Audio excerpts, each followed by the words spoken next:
For 22 years, the Champ Cars have visited the Canadian province of Ontario for what has developed into one of the most charismatic events on the schedule. The Steelback Grand Prix of Toronto is coming up. Last week at Mont-Tremblant, a brilliant battle raged among the raindrops, with Robert Doornbos edging Sébastien Bourdais for the victory. But following the checkers, the series champion accused the rookie of unfair driving. We're not supposed to drive like that in Champ Car. We're not allowed to block. The controversy carried over to the podium ceremonies, where emotions were still running high.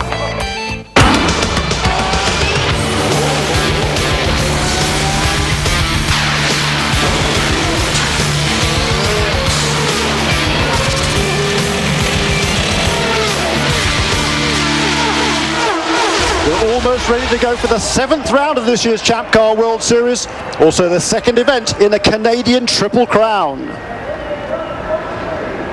With a special welcome to our viewers in Canada on Global, my name is Jeremy Shaw. Alongside me, as usual, is James Hinchcliffe. James, the big story before the race is the weather. Your Atlantic contest this morning was interrupted by torrential downpour.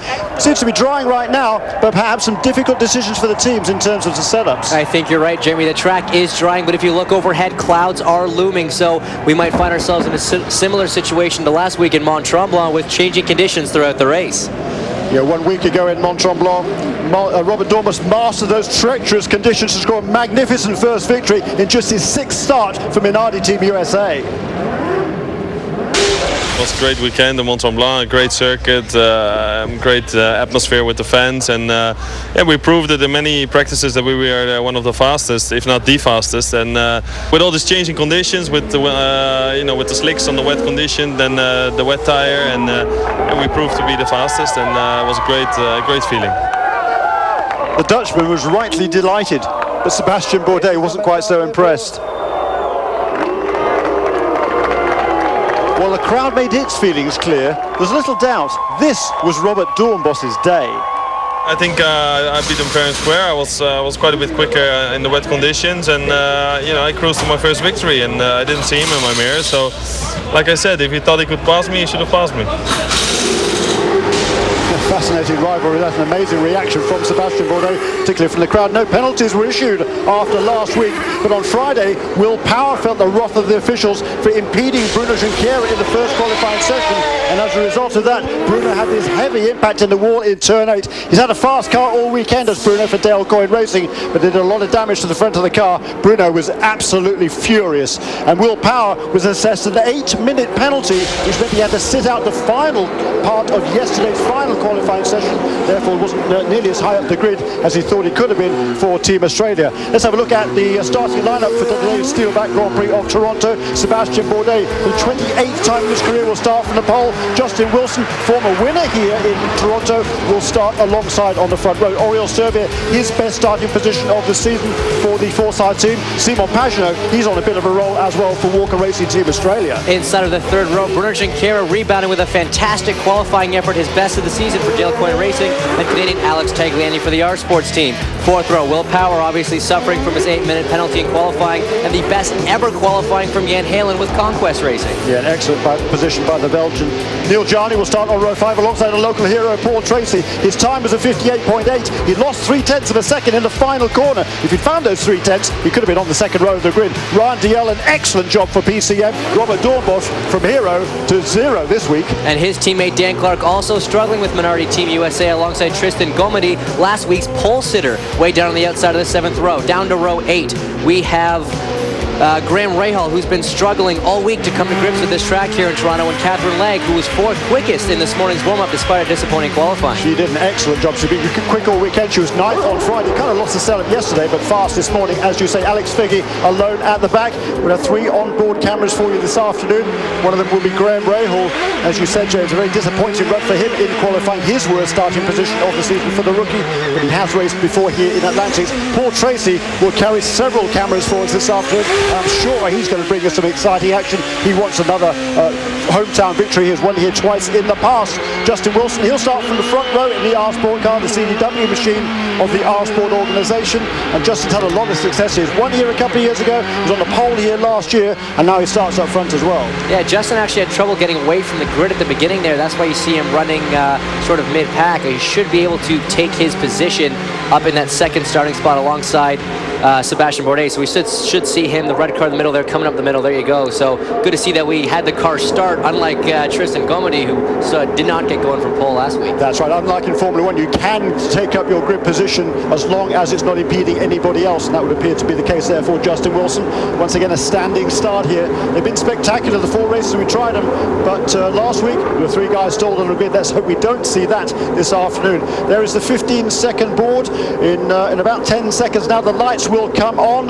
When all 4 light up, then in sequence, then once they go off, the race will be underway. And this is a tremendously exciting start. Here we go.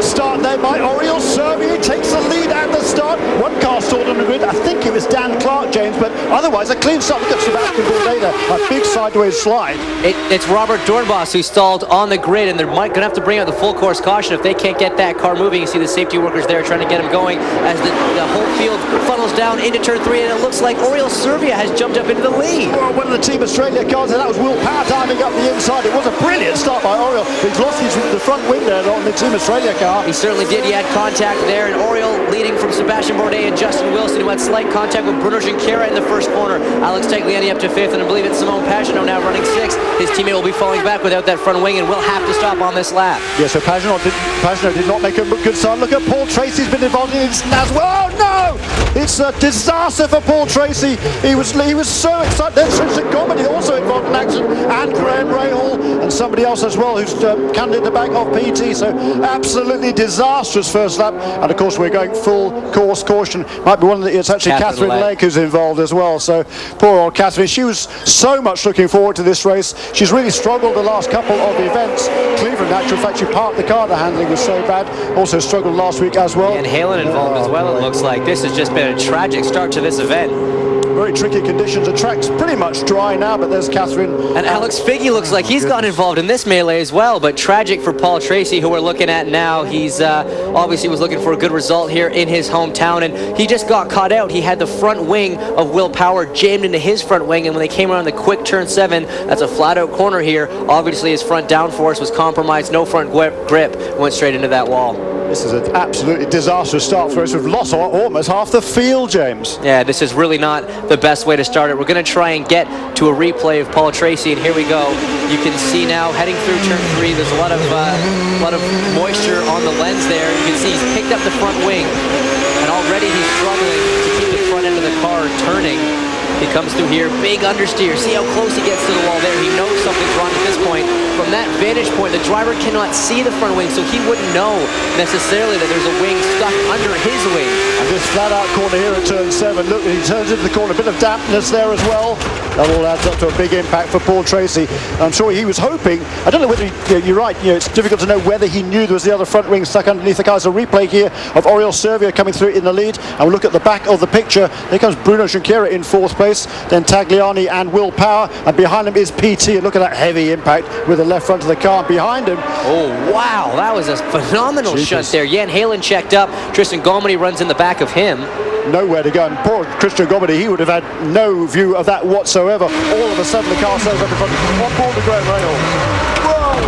Yeah, Graham got hit from behind. Yes. Obviously lost his front wing there. He might have escaped without suspension damage. He's in the pits right now. That car is being worked on, but he did hit that wall pretty hard, so it would not surprise me if there was more than just a wing damage on that Newman Haas Lanigan racing car. Poor old PT, just another disastrous race for him, and nothing seems to be going his way this season. We're underway in the Steelback Grand Prix of Toronto, but we're under caution. From Athens to Marseille, a summer trip combining Europe's best beaches and the best of beach soccer. Football hotshots kick it about all summer long, pleasing the crowds wherever they go.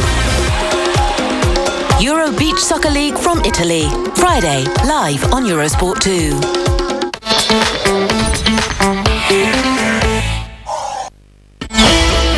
Stages in real time, a running feed for breaking news and daily video highlights. Follow the Tour de France at eurosport.yahoo.com.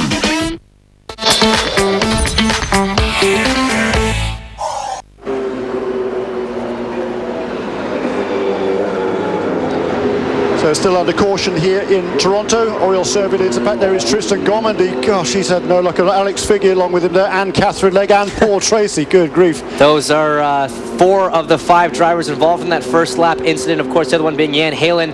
I'm not sure. I think he made it back to pit lane. There we go. We see his car there, but that is terminal damage. He will not be getting back into this race. Well, I don't know though. With all these cars out of the race, maybe they can repair that right rear corner on the car and send him. Even if he's many laps down, he's going to be able to pick up quite a few positions, and you never know. Of course, you know, we've a long way to go in this race. It's a timed race, an hour and 45 minutes. So, you know, what else is going to happen? You never know. Maybe you can actually get him out and pick up a few more positions. It would be a smart thing to do. They don't seem to be. It doesn't seem like they're rushing to get that car fixed. But as you can see on the track now, some light patches, some dark patches. The conditions are still very, very tricky. They're out there on slick, dry weather tires, but certain parts of this track are still quite damp.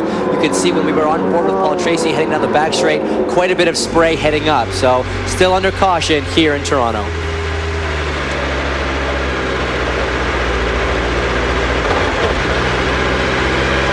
So on board here with Graham Rahal, the Medizone car of Newman Haas Lanigan Racing. The good news for Graham is that he at least has been able to rejoin the fray and has not lost a lap. So he is at the back of the field in 12th place. Robert Dornbosch also got going. He is just ahead of Graham on the road. So we've got 12 cars still running and 5 cars out of the race, it would appear. Whether anybody will get back out, I think it's probably unlikely. We saw all those 4 drivers that were involved down there in turn 8. They're all walking their way back to the pit lane. And, you know, it's tricky conditions. Your Atlantic race a little while ago, as you know, it was a torrential downpour. There were only 11 finishes in that. Unfortunately, they're not including you. Let's have a look, though, at this very challenging racetrack in Exhibition Place in Toronto, James. It very much is here at Exhibition Place in Toronto. It's a 1.76 mile circuit here. And we head down the front straight towards the Princess Gates into turn 1. A tricky, bumpy braking zone. Very important to get good power down as that rockets you through to all the way down the straightaway, Lakeshore Drive, into the heaviest braking zone, slowest corner we have, turn 3. Great passing opportunity. You rocket up through 4 and 5, then a very tricky turn 6. Few guys can make mistakes there. It's a long blind corner down through the flat out turn 7. Heavy braking for 8, which sets you up for the 9, 10, 11 combo. It's a left, right, left. Very key to get a good rhythm and a good run onto that front straight. It's probably the most technically difficult street circuit that we race on, Jerry. Look at that picture there. You can see that white line kind of painted sort of down the middle of the racetrack. That was put there just last night, and that was as a result of the driver's briefing yesterday. You remember, we talked about at the top of the show, the controversy last weekend in Mont-Tremblant, where Robert Dornbosch was accused by Sébastien Bourdais of blocking. You're not allowed to deviate from the racing line.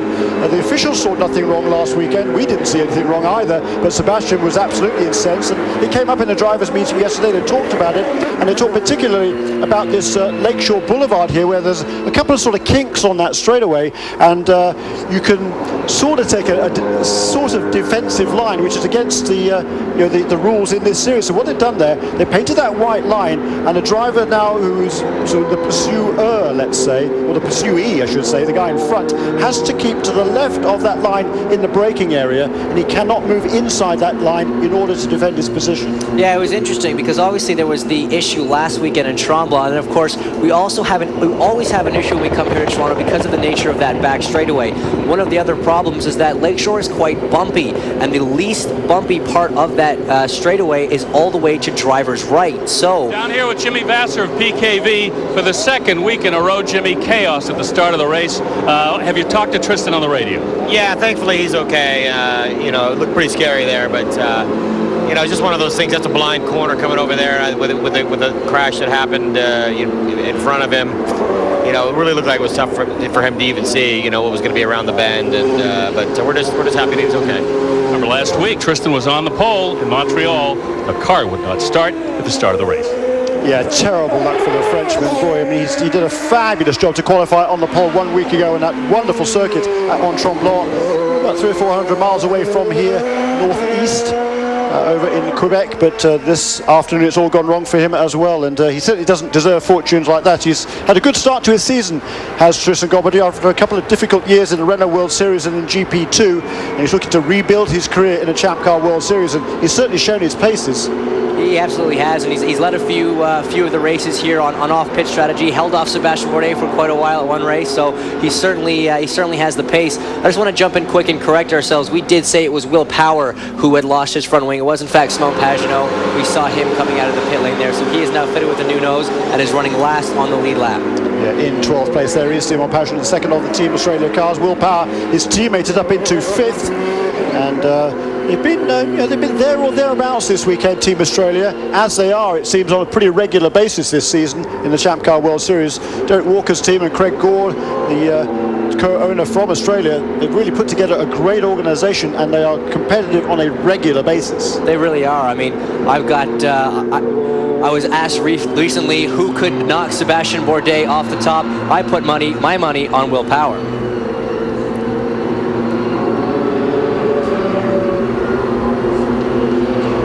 So still under caution here in the Steelback Grand Prix of Toronto, and round 7 of this year's Champ Car World Series. Oriol Servia leads the pack after that magnificent start. You can see there the conditions overhead as we look back down that start finish straight from the Prince's Gate. You can see those very threatening clouds in the background, and it's quite remarkable the weather turnaround. It's been beautiful conditions the last couple of days, and yesterday the weather forecast was talking about potentially record high temperatures today. What happened to that? It was supposed to be 32 degrees Celsius and sunny all day, Jeremy, so we're not entirely sure where this storm came from. It came about 10 o'clock this morning, right as actually we were gridding up for the Atlantic race, and we had to go through some wet conditions. Now, like we said before, it is drying, but still some damp patches, so it's going to be very tricky conditions. And these Champ cars, 750 horsepower through these Cosworth XFE engines, and especially around that little kink after turn 1, as you head down the back straight, it's easily flat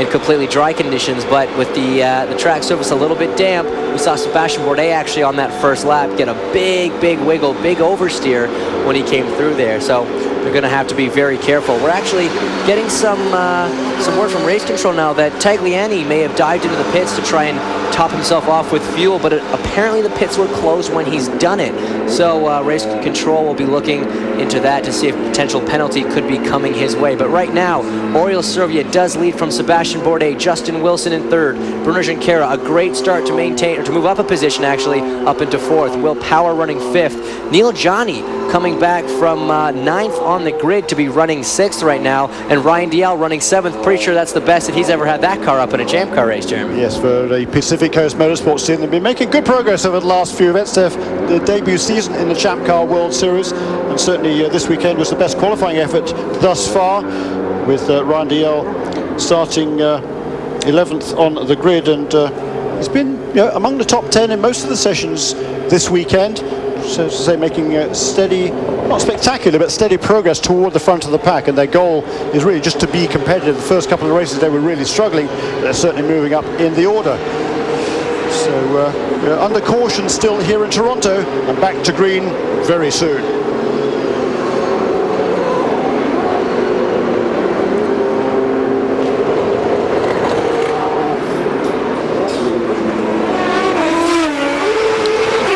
I'd like to give a special welcome to our viewers across Canada on Global, joining us today after coverage of the tennis at Wimbledon. We're glad that you could join us today and for all the races in Champ Car's Canadian Triple Crown. My name is Jeremy Shaw with James Hinchcliffe. We're at the Steelback Grand Prix of Toronto. We are under caution. We've had a disastrous start to the race.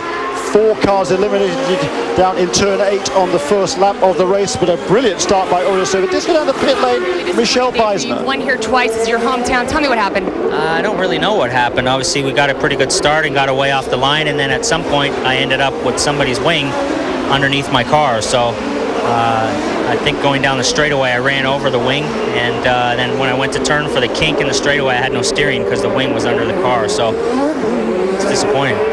Car's in, is being fixed now. Pardon me? The car's in. Yeah, it's done. It's ruined. All right, thanks. So Paul Tracy again. He was born in the Toronto area, as we said before. A lot of success here in the past. He was really looking forward to this race. He knew he had a competitive car, and now it's up to his teammate Oriol Servia. And there is the second of the Index cars at the front of the field, car number 7, the Catalan, sitting in or taken over, I should say, after the first couple of races where Mario Dominguez did not have a stellar start to the campaign. And Oriol came in after Paul Tracy was injured at Long Beach and had a brilliant run there to finish on the podium. And then he replaced Mario Dominguez shortly thereafter. The green flag is out again. We are finally racing again in Toronto. So a clean restart there. Oriol Servia leads the pack. That was Neil Jarni looking down the inside, perhaps trying to make a pass on Will Power. Clearly not close enough. He has to settle back into 6th place. And there is Servia with Sebastian Bourdais hot on his heels. Justin Wilson in 3rd place. And then the battle for 4th with Will Power. Perhaps looking to make a move on Bruno Junqueira. No, but behind them, a good move there from Dan Clark, who dives down the inside of Neil Jarni, James Hinchcliffe. That was brilliant driving from Dan. Neil wasn't really expecting it. He was kind of caught off guard, and Dan just threw it in right at the end of the brake zone there. So really impressive heads-up driving from Dan Clark. A really opportunist move there from the Englishman, and he's had a difficult start to the season. He had a couple of good runs lately, however, albeit very little luck on his side. But he did escape all that first lap drama, and he's now up into the top 6 is Dan Clark, and he'll be delighted with that. There's that battle for 2nd and 3rd now beginning to build up, and Bruno Junqueira hanging on there. Down here with Paul Gentilozzi of Eurosport. A chaotic beginning to the race. Looks like Alex may have dodged a bullet, but then you got penalized. What happened? Well, he had a great start, went around the outside, and Pagenaud ran into him when they got to 8, cut a tire. It actually ended up knocking Pagenaud's wing off, which caused Paul Tracy to wreck. The rule is if you pit under a closed pit, you got to go to the back. We didn't have a choice, so we were in. We filled up with fuel. We'll see how long we go. And they're back on the chase. Yeah, so Graham Rahal and Alex Tagliani, the same penalty there for coming in while the pits were closed because they had no option, as Paul Gentilozzi said. They're the boss of the R Sports organisation, so they are at the back of the pack, but they can now go a good bit farther than some of these other guys when it comes around to the first round of pit stops. And I think when we went into the event, we were thinking it was going to be a 3-stop strategy, 3 pit stops during a race. I think now it'll be just 2 pit stops for many of these contenders, and certainly I would say for those guys that have just made that pit stop, whether they wanted to or not. Yeah, Oriol Servia, though, now out front doing a great job. He's got a pretty decent gap over Sebastian right now, just about a second, and then a further second back to Sebastian Bourdais. But we're looking to see that most of the front runners, in fact, all the cars on the grid but Sebastian Bourdais started on the red sidewall Bridgestone tires. That's, of course, the softer compound, where Bourdais is on the black sidewall, slightly harder compound. In these tricky conditions, you'd have to think that they'd favor a slightly softer compound tire. A little bit more grip, but they deteriorate a little bit faster. So it's going to be interesting to see how this stint plays out. That's right. The option tires, the red sidewall tires, are a little bit softer, and therefore the teams expect them to go off or lose a little bit of traction rather earlier than do the black tires. So interesting strategy. Bill Stevens is standing by with Tristan Gomondi, who's had no luck at all this season. But it's Oriol Servia who leads after 9 laps, and still a long way to go in this race. Sebastian Bourdais certainly dogging his wheel tracks and pulling away just a little bit now from Justin Wilson and Bruno Junqueira, with Will Power and Dan Clark battling over 5th and 6th. And Neil Jarni, Simon Pagenaud, Alex Tagliani, Robert Dornbusch now in the top 10 despite his early incidents. Stalling on the grid, not the least of them. And then Ryan DeYell, who's fallen back to 11th, ahead of Graham Rahal. And Graham's certainly struggled all weekend and not seeming to make any progress in the early stages of the race. Not the case, however. Oriol Servia really has set a blinding pace early on. Down to Bill Stevens on pit lane with Tristan Gomondi for PKV Racing. Down here with Tristan Gomondi, your take on that disastrous accident. Yeah, no, but it's difficult to say. I spoke with Paul Tracy, and he explained me that he took the front wing of Pagenaud, I think, and he couldn't turn, and the front wing was under his car, and he crashed the car. But corner 7 is blind, so when everybody arrived behind him, it was too late, and when I arrived, everybody was on the brakes, very slow. And I tried outside of the corner, but I touched the rear wheel of Jan Heylen. And that was it. And Jan, that is one of the risks of street racing. There are blind corners. Drivers are pretty helpless if they come upon an incident. Yeah, they are indeed, Bill. It's a great shame for Tristan Gomondi, who's another one looking forward to a strong race here. There's a battle between Bruno Junqueira and Will Power. Will Power's been on the radio to his crew, claiming that Bruno Junqueira, there is the Sonny's barbecue car, Dale Coyne Racing, that is Bruno Junqueira, the red and white car behind him, the Australian coloured car of Will Power. Bruno is, according to Will Power, is blocking him, but we certainly haven't seen any instances of that. The race control is going to try and review whatever tapes they might be able to see and see if there's any if Will Power has any cause for argument. But of course, that let's go down the pit lane once more time with Michelle Beisler with Dale Coyne.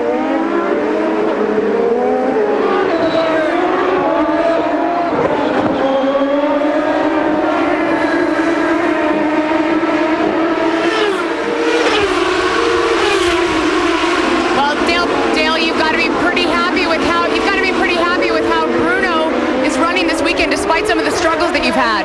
He has. In fact, now he's in a battle with Will Power that caused him to crash in qualifying. I heard him being up higher, so hopefully they behave out there. But he's in fourth, solid. He was number 1 this morning in practice. Catherine was fourth, so we're going to hopefully have a good day with him today.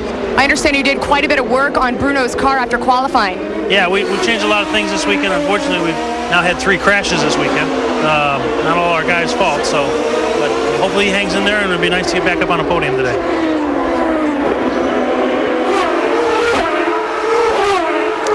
So yeah, that rivalry apparently between Will Power and Bruno Junqueira.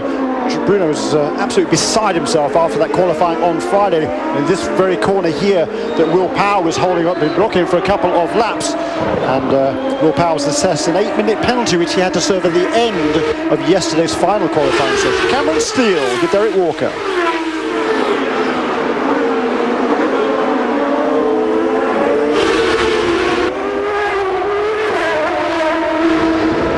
Well, I'm here with Derek Walker, who's the team owner for Will Power, and positions are flip-flopping here. Is there some blocking going on? Paybacks are tough, I guess, but no, Bruno's a lot slower, and we think he definitely did a bit of weaving there to block, so we're just waiting on Tony making the call. But hey, it's a long race. We're going to concentrate on getting some good points. Definitely been a tough weekend for the Team Australia boys. As you heard, they had to set out the last 8 minutes of qualifying, but now saying that Bruno is blocking them.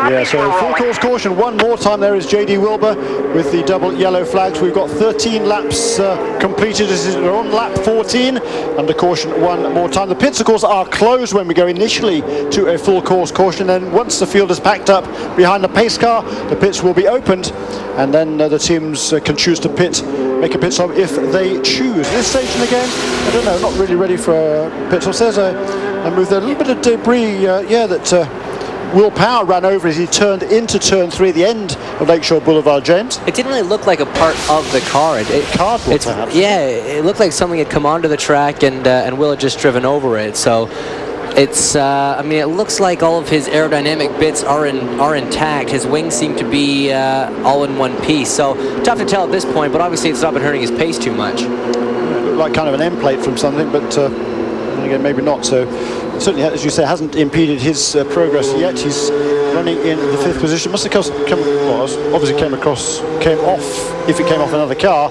a car that it was in front of Will Power. So it didn't seem to be anything amiss with Bruno's car. But under caution one more time. 14 laps now completed. We've got an hour and 22 minutes to go in the Steelback Grand Prix of Toronto, and Oriol Servia is out in front with Sebastian Bourdais in his wheel tracks. Justin Wilson, Bruno Junqueira and Will Power round out the top 5. There's an event coming up that never fails to propel raw young talent to basketball's big time. For 10 days this summer, the next batch of hopefuls give it their best shot. Under-19s Basketball World Championship, Thursday, live on Eurosport 2. Next week on Eurosport 2. The playoffs continue to churn out the hits. Another place is up for grabs for those who can take it. Basketball's hottest young properties get a shot to show their worth and a chance for World Champ glory. EuroLeague preliminaries over, 8 teams move on to Italy. Could the Fiesta mood distract them from the table? Arena football, basketball and beach soccer. Next week on Eurosport 2. Sebastian decides to throw those red tires on.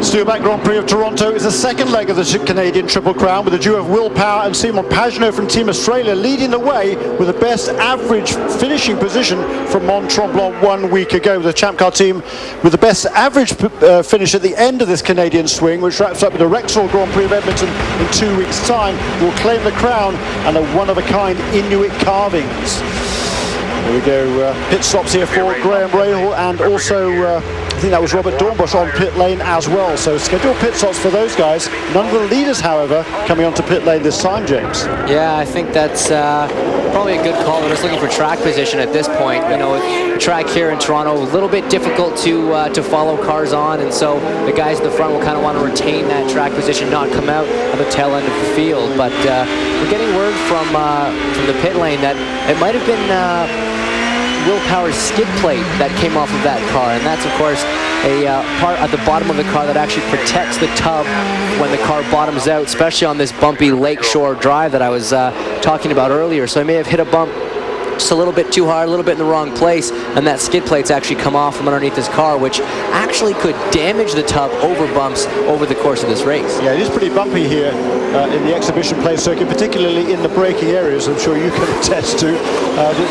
Generally, they use a Jabrock skid plates. It's a very dense compound carbon, I should say composite wood material that they use on the bottom of these cars, as you say, to protect the tubs and the undertrays on these cars. And a piece of that has fallen off. It won't affect the performance of the car, as you say, James, but it won't do the tub of the car any good if that is literally bouncing off the road, as it does on several occasions on this racetrack. So it's still under caution in a Steelback Grand Prix of Toronto.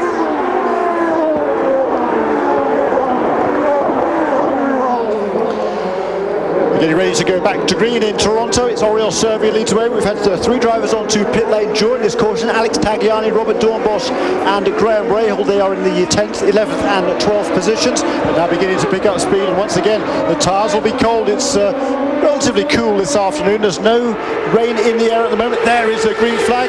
Oriol Servia leads, and Will Power makes that great jump down to the inside in turn 1, and he finally gets away past Bruno Junqueira. Will Power up into 4th place. That was a brilliant move from Will, absolutely textbook stuff, and I don't even think he had to use the power to pass to make that pass happen, but it looks as though he might be on it right now. He was on it for a little bit to defend that position and catch up, stay in touch with Justin Wilson as they all funnel down into turn 3. A potential pass going down there. Oh, looks like we just missed it. Will we see them coming through? Couldn't quite tell who that was, but certainly some racing going on further back as well. And we talk about that Cosworth power to pass, and there's a button on the steering wheel. Regular viewers will know all about it. There's one of the many buttons on the steering wheel. You press that button, and for a period of about as much as 14 seconds, which is the amount of time they spend on Lakeshore Boulevard here, it will give the engines an extra 300 RPMs, about 50 horsepower, and that's enough to at least pull alongside one of your rivals and perhaps make a pass under braking into the next turn. It's a great innovation in this Champ Car World Series, along with the red and black sidewall tyres that Bridgestone produces. But it's still Oriol Servia who leads. Sebastian Bourdais in second place. There is Justin Wilson in third. The CDW car right behind him now. This car, the yellow and green car, Team Australia colours, that is Will Power, and he's been absolutely superb this season, as Will has been a regular point scorer, scored his first win earlier in the season, in the first race of the season in Las Vegas, and he's been an absolute, well, not really a revelation because the guy was quick last year, but he's been a regular contender for victories in all of the races this year, James. He certainly has. I mean, obviously last year he had flashes of brilliance, but being his rookie year in the Champ Car World Series, he had a lot of learning to do. He had to come to grips with the car, and of course every track that we went to until we went to his native Australia, the Surfers Paradise track, was brand new to him. So now that he's got a year of experience under his belt and knows all the racetracks, a brand new race car, and the Walker team has certainly stepped up their act for this season. Both their drivers running very well, but Will Power doing a great job this season and looking very racy early on in this Toronto Grand Prix. He's got the best, Will Power has the best overall average starting position coming into this weekend. Had to have a 1 DNF in Cleveland. That explains why he's only third in the points table behind Sebastian Bourdais and Robert Dornbush. But Power certainly looking good, as is this man Justin Wilson. Great on-board finish, and You could see right there, actually, Jeremy, Sebastian Bourdais was on his Cosworth power to pass. He was very close there as they're coming through turn 3. Justin, now he might look down the inside into 5 here. Oh, he's alongside him. They're going to touch. They touched, and both cars. No, Sebastian. I'm not sure if he touched the wall. Justin Wilson for sure is around. Bruno Junqueira held up as well, and around him went Dan Clark, so disaster there for Justin Wilson. You talked about that Cosworth power to pass. You can see the red light flashing on Sebastian Bourdais' car as they came along Lakeshore Boulevard, and then a couple of corners after into turn 5. Justin thought he had an opportunity to get alongside. Sebastian Bourdais closed the door, and it was this man that came off worse. Is there any suspension damage, however? He might be all right. The question, I mean, his wing looks to be intact. The end plates seem to be pointing the right direction. The question is whether that pushed Sebastian out into the wall and he made contact at all. But he certainly did not come down pit lane, nor did this man, Justin Wilson. So we're going to try and get to a replay here. Justin, yeah, oh no, okay, Sebastian did keep it off the wall, but I'd like to look at Justin's inboard camera if we can again, because, I mean, it looked like Sebastian knew he was there. He gave him some room, but just not quite enough. So, very, very close call for both those guys, but I think they've gotten away with it. I think they have, a great save really from, is on board now the CBW car. Look here as he dives down the inside into turn 5. So he pulls out, and I mean, Sebastian's not, yeah, you know what, Sebastian probably just didn't know that he was there, so it was a little bit of an aggressive move, a little bit maybe overzealous, because he was not quite alongside, but either way, tragic for both of those guys. Yeah, so it's certainly a shame for Justin Wilson. He's now going to catch up the back of the field. He is down in 12th place. Trying to have a word with Phil Howard, who's the team manager for the R Sports organization. He looks after the cars of both Justin Wilson and Alex Tagliani. Tagliani running in 8th. He was been involved in a couple of skirmishes already in the early stages of this race, and it was certainly looking very promising at the beginning of the race. And R Sports have been they've been strong for, well, most of this season, quite frankly. It seems to be getting more and more competitive. But look at this battle for the lead now. Sebastian Bourdais clearly, it would appear, unaffected by that collision with Justin Wilson just a lap or two ago. And now Sebastian Bourdais is really beginning to place some pressure on Oriol Servia. This is a battle for the lead. We're on lap 21 of the Steelback Grand Prix of Toronto, and it's a very exciting contest up front. Sebastian Bourdais, quickest in both qualifying sessions this weekend, so he extends, well, he actually extends his championship lead to 2 points. He came in here tied on points with Robert Dornbosch after Dornbosch's magnificent victory 1 week ago at Mont-Tremblant. So tied in points, albeit the tiebreaker in favour of Bourdais by virtue of the fact he's won 3 races this season. And now Sebastian has a 2-point lead, and he wants to extend that further. Look at the gap there from first to second over the last 3 laps, and Bourdais is clearly very quick indeed. They're both using their Cosworth power to pass as they speed down Lakeshore Boulevard, and to the inside goes Sebastian Bourdais. I don't think he's quite close enough. Oriol did a great job of using the Cosworth power to pass as a defense mechanism. He saw that Sebastian was close. He probably knew that Sebastian was going to jump on his little red button, so he did the very same thing. So great driving from both these guys. Pretty heads up from Oriol. You only have 60 seconds worth usage of that Cosworth power to pass throughout the whole race. So yeah, that's how much they have left now of their Cosworth power to pass. Servia just used it then. He's only used 9 seconds worth. Bourdais, however, has used 17 seconds worth. So that's interesting. You know, you can use it either as an offensive tactic to try and pass somebody, or as a defensive tactic to keep somebody behind you. And now look at the gap between the two of them. The fastest lap of the race there by Oriol Servia, the first man to dip below 61 seconds, a 1 minute 0.945 second lap. There is Oriol Servia. Here is Sebastian Bourdais. See, now it will be interesting to see. We've seen this before from Sebastian in the first end of a race. If he's near a car, he'll get racy, he'll try and make a move. That's correct, Jan. That is exactly what they told him. To keep the lead, they wanted to keep his foot in it. So yeah, that's the radio communication. They're telling Oriol to maintain that advantage. Sebastian Bourdais, he's made an attempt to get over the lead. I'm sure now he's going to settle into fuel conservation mode. If he can eke out his first load of 32 gallons of methanol fuel a little bit longer than Oriol Servia, maybe turn a lap or two more than Serbia on hot tyres. That is a big advantage, and maybe then once they both made their first pit stops, that will give it enough of a gap. If you can, a couple of quick laps while Oriol makes his pit stop and comes out on cold tyres, maybe that would give Bourdais an opportunity to leapfrog the Spaniard and move into the lead. Yeah, it's like I was just saying, Jimmy, before Bill came in there, is that we've seen it before from Sebastian where he'll try and get racy at the first end of a race when he's near a guy, but if he can't make the move and he can't get it done with 1 or 2 attempts, he'll then switch into fuel conservation mode, and there is nobody better at running quick laps while hitting fuel numbers than Sebastian Bourdais. So he's obviously now trying to make his fuel stretches. We see Neil Johnny coming down the inside of Dan Clark. Great pass, and they're both fighting to get the power down as they head into turn 5. Will we see another incident here? No, it looks like Neil Johnny has pulled that one off very, very well. So we're actually getting word that Johnny should be pitting this lap. So good effort from him to try and make up a little bit of ground before he dives into the pits. And Michel Beisner is with Paul Stoddart, the owner of Minardi Team USA.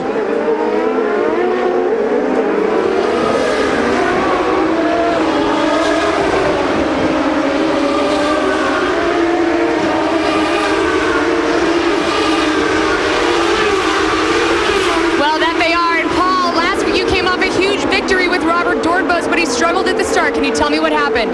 Yeah, he just simply stalled the car at the start. He's recovered now. In fact, it's kind of one of those things that probably played out to our advantage because he would have been right in the middle of that big accident. So we're running a good race, and obviously Speedy Dan's up there in 4th or 5th, depends how you look at the passing manoeuvre. So yeah, not too bad. What's it going to take for Dan to be on that podium at the end of the day? He needs to calm down a little bit. He's a bit upset about a race control call at the moment where they say he passed Junqueira under the yellow flags. I didn't see it that way, neither did he, so we need to calm him down a little bit, and it's a long way to go in the race. Here's this battle there, a great battle going on there with Neil Johnny and Dan Clark and Simon Pageant and Alex Tagliani. And Tagliani's tied at Walmart Victory Lap charity program benefits the Children's Miracle Network, includes not only cross-promotion between Tide and Walmart, but also brings children from local hospitals to the racetrack to meet Alex and experience excitement of the Champ Car World Series. Fans can help support the cause themselves by buying a special Walmart ticket for the Rexall Grand Prix of Edmonton in 2 weeks' time, and a portion of that ticket price will go to the Children's Miracle Network. So a great program there put together by Tagliani and the folks at Tide and Walmart. And on board here with Justin Wilson, and he's tried to make a pass on Robert Dornbusch. That is a battle now for 10th place, and again no blocking there certainly from Dornbusch, and Wilson makes that pass. Yeah, everybody played nice. Wilson has now worked his way back into the top 10 after that small little spin. And you know, I was talking to Paul Stoddart, the team manager for Team Minardi USA. He was praying for rain after disappointing qualifying from his 2 guys, but they're doing okay now in the race.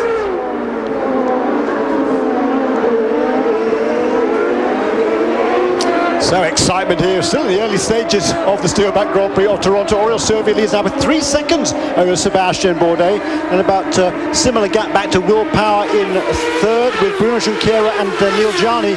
And then this train of cars here with Justin Wilson now running in 10th place. He's managed to get past Graham Rahal and Robert Dornbusch after that incident he had while battling for 2nd place with Sebastian Bourdais. And Justin now trying to pick up some of that lost ground. Justin, you're the fastest car. And that's Phil Howard, the team manager for the Eurosport team, telling Justin Wilson, confirming to Justin Wilson, you're the fastest car on the track.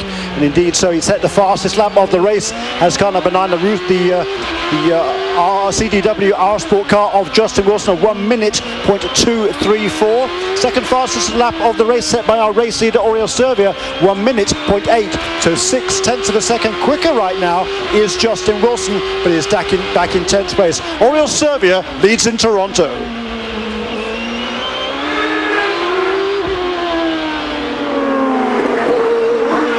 As we look at the gap between 1st and 2nd, Oriol Servia comes through turn 2 and onto Lakeshore Boulevard for the 28th time. Behind him is the McDonald's car of Sebastian Bourdais.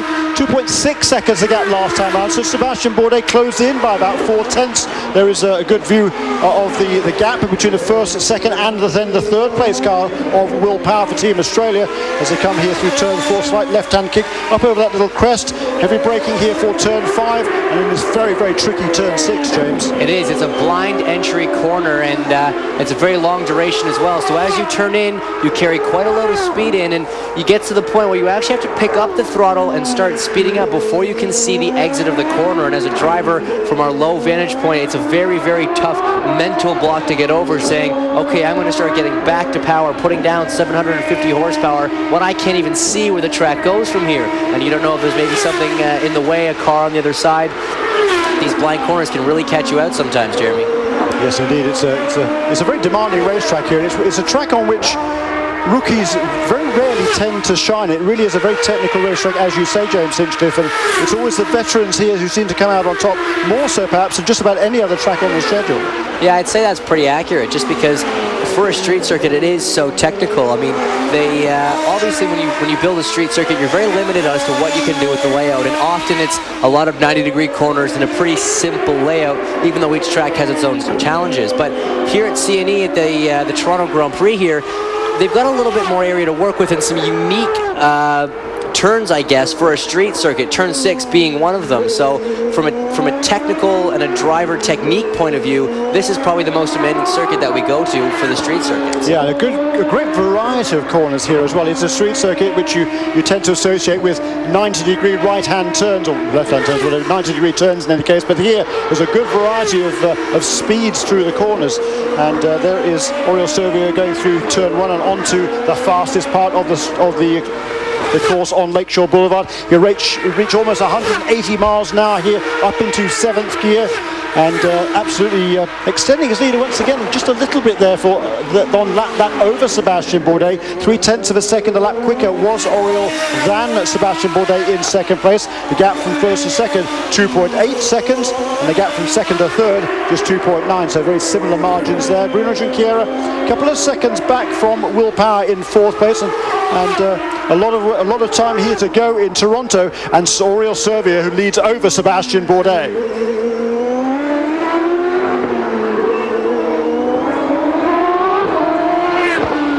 As Toronto's largest annual sporting event, the Steelback Grand Prix of Toronto has taken the necessary steps to become carbon neutral. The Grand Prix is a leading example of how large-scale events can be effectively managed and environmentally responsible all at the same time.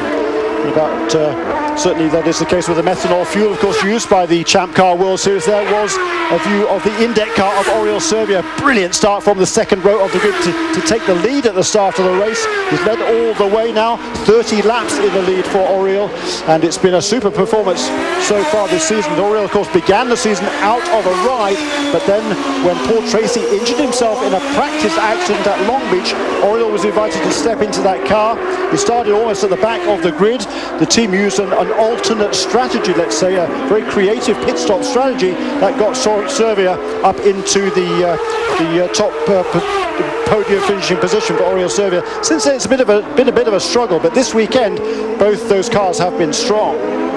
Let's have a look at the points, or the positions in the Canadian Triple Crown after last weekend's event at Mont-Tremblant, and it's the average finishing position for each of the teams that determines this order. So the 3.5. I was just speaking with Craig Hampson, and interestingly enough, he's saying they're going for a two-stop strategy, but they did radio to Sebastian saying he can't get the extra lap that he wanted. So two different things they're telling their driver and telling us. So it's interesting to see which way the strategy will play out.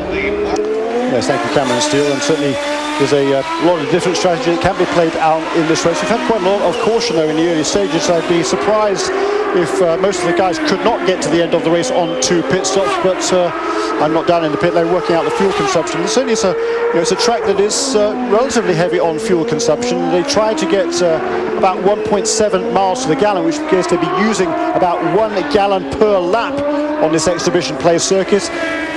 Bill Stevens is in Oriol Servia's pit, and we're expecting the Catalonian to make a pit stop in just a couple of laps. Down here with Phil LePan, Forsyth Racing. We just spoke to Sebastian Bourdais' team. They think they have a 2 two-stop strategy. We don't know if they're telling the truth. What's your strategy for Oriole? Yeah, we're probably on 2 now. Because of the yellow? Is there any risk in telling him to just keep his foot in it? Well, we want to stay ahead of Bourdais for sure, but we want to save fuel as well, so it's a bit of a balance. Boy, that is a heck of a balancing act. So there is Oriole Servia. It was Phil Lepan, the team manager for Forsyth Championship Racing. He is on the radio calls to Oriole Servia, and Oriole now has a gap. That's pretty much constant the last few laps, just a little bit under 3 seconds from Oriole Servia to the pursuing McDonald's car of Newman House Racing. And Oriole Servia not going to come into the pits this time around. He's going to certainly complete one more lap. His last lap. Okay, let's push hard right to the pit stop, Oriole. That was L1 we just showed you. Keep pushing hard, use fuel. So there is Phil Lepan. That is L1, so that means 1 lap to go before the pit stop, and they want a particularly quick in-lap now from Oriole Servia in order to maintain his advantage over Sebastian Bourdais. And that is very, very important. You really have to have a blistering in-lap to try and maintain that gap, and that is something Sebastian has always been so good at. His in-laps and his out-laps on cold tires, as we don't use tire warmers here at the Champ Car World Series, are very key as those guys get extremely close to the outside wall of turn 1 there. Yeah, boy, that was close, wasn't it? And there is that battle, and you can see there that Ryan Dial is still maintaining ninth position ahead of Justin Wilson, the Scotsman there ahead of the Englishman, and he was cutting it awfully close there, wasn't it, to that white dividing line going down towards turn 3. I was just going to say he had to do a last-minute dive to the to driver's left-hand side of the track to try and make it inside there, and there's no doubt that Justin's frustrated right now running behind Ryan, but if he can't get by him on track, then that's fair play to Ryan. They are racing for position. Last lap around, Sebastian Bourdais set the fastest lap of the race, a 1:02, and he also set a 1:01 this time around. There is a pit stop for Justin Wilson, and Oriole Servia is in the pit lane, we believe, as well as the CDW car. He comes down pit lane at the 50-mile-an-hour limit. Nice and steady, put it on the mark. Phil Howard there, the team manager, put it on the marks, he tells Justin Wilson. Right. 32 gallons of methanol fuel, a brand new set of Bridgestone Potenza tires. You can see there the red sidewall tires coming off, the harder black sidewall tires going on. Watch your speed. Watch your speed, 50-mile-an-hour speed limit. They have a button on the steering wheel, another button on the steering wheel, which allows them to maintain. We had a change of lead. Oriole must have made some sort of mistake or had some sort of problem, because he has lost the lead. He should be diving into the pits. I don't know if maybe they ran him close on fuel and the motor started to cough, or maybe he's made a mistake. So Bill Stevens is down in pit lane, and he's going to be calling Oriole Servia's stop. Servia is in. This is definitely not going to be a short fill. They'll get as much fuel as they can into this car. They're taking the reds off the car, putting on a set of scuffed primaries. And watch how long it takes to get all the fuel in. They're not taking any chances. I'm just absolutely baffled at this point as to what happened there. Yeah, we certainly didn't see anything. The cameras haven't caught it. Hopefully we'll have it on a replay perhaps in a little while, but clearly as they came down towards the pit lane, it was he's got to be careful not to put all 4 wheels over that yellow line on the exit of pit lane as well. I think he just about got away with that one, but here is Sebastian Bourdais, and everything now is played out into his hands. He was just hoping to stay as close as he could to Oriole Servia. I'm sure he wasn't expecting to have the lead handed to him before Oriole came into the pits. Well, it's certainly butchered Oriole's chances of taking the win. Well, I say that. It's certainly hurt him. The leader of the race, Sebastian Bourdais, is now in pit lane. Cameron Steele will be in the Newman House Lanigan pits calling his pit stop. Solid stop, guys. Ryan still in the car. You can hear Kenny Seawick giving him instructions as he comes into the pit stop. They did report that the car was good, but there you see a turn into the wing in the front, so a small adjustment to the car, but definitely not a short flow. They're saying they can have 2 stops. We'll see if they can pull it off. And guess what, guys? The rain is falling here in the pits now. Oh my goodness, the rain is coming back again, and Sebastian Bourdais and Oriole Servia have just rejoined on dry weather tires. Here now is Oriole Servia. You can see the gap now that Sebastian Bourdais has pulled out. Yeah, that's just, like we say, it's it's still so confusing as to what happened. Oriol must have made a mistake somewhere on track. The car seems to be fine, so it's we are trying to track down a replay of what happened, but now you can see the gap. Sebastian Bourdais very comfortable over Oriol Servia. And let's take a look here. Servia's just slow. He is just slow on track. There must have been a mechanical with the car. Yeah, either that or he just got very sideways somehow coming out of turn 6 and made maybe a big slide coming out of turn 6. And by the time that they came into picture, Bourdais was already past him and away into the lead. And look at the advantage that he has gained by result of that. Well, interestingly enough, the rain did start to fall as you see Will coming in.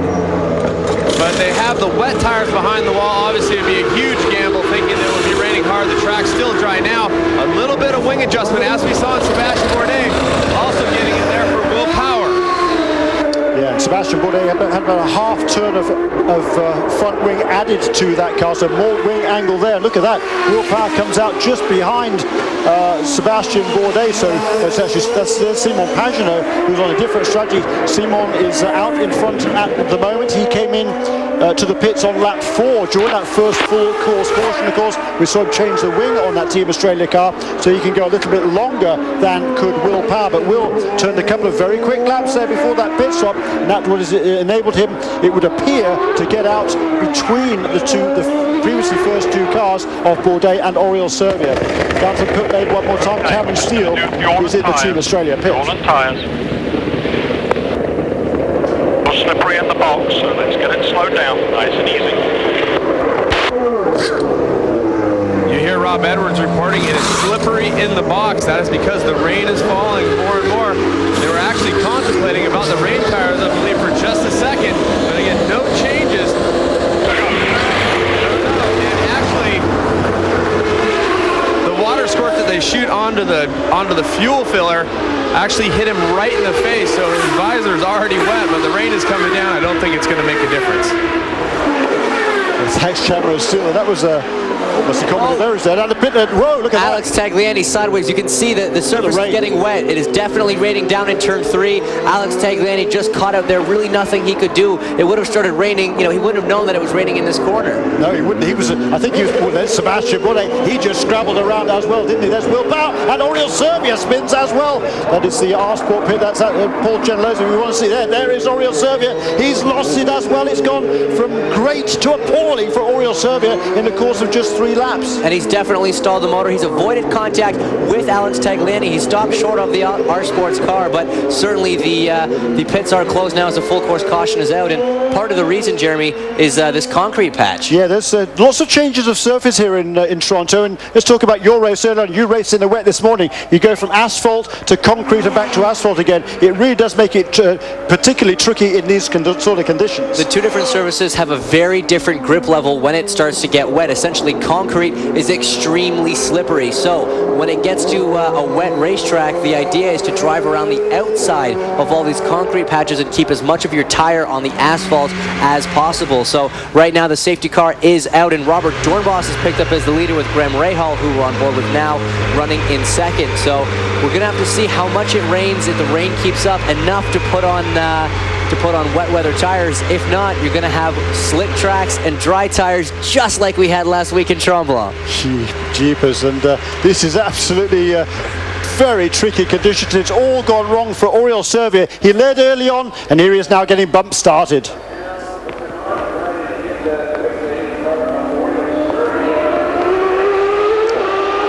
they're finally the Holmetro safety truck team gets Oriol Servia underway, and now poor Alex Tagliani has to wait to be pulled out of the tyre barriers, and Oriol Servia, as the highest running driver, gets preference there over Alex Tagliani, even though it was Tagliani that went off first. I think Servia was just about able to maintain the lead lap there, James. I was just going to say, Jeremy, he just got out in front of the safety car, so he has stayed on the lead lap as we watch him now trying to come back, catch up with the tail end of the field.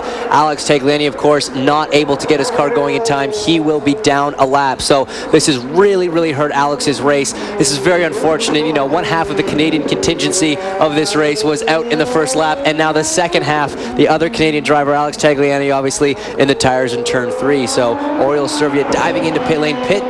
Not diving into pit lane. Pits are closed. I was just going to say that would have been a mistake. So you got a toe start there, but you saw that rope that was tangled around the wheels, and luckily it through its, the rope became disentangled as he went round that right-hand turn. So that could have been nasty to get that rope tangled around the suspension. Well, it could have done a lot of damage to that car, actually, so he is incredibly lucky that he got that out. You actually saw Oriol there, like I was talking before. He drove around the outside of that concrete patch as we look on pit lane and see every single team lined up with tires ready. I'm assuming that's rain tires. It's hard to tell from our view right now how hard it is raining and at what parts of the track.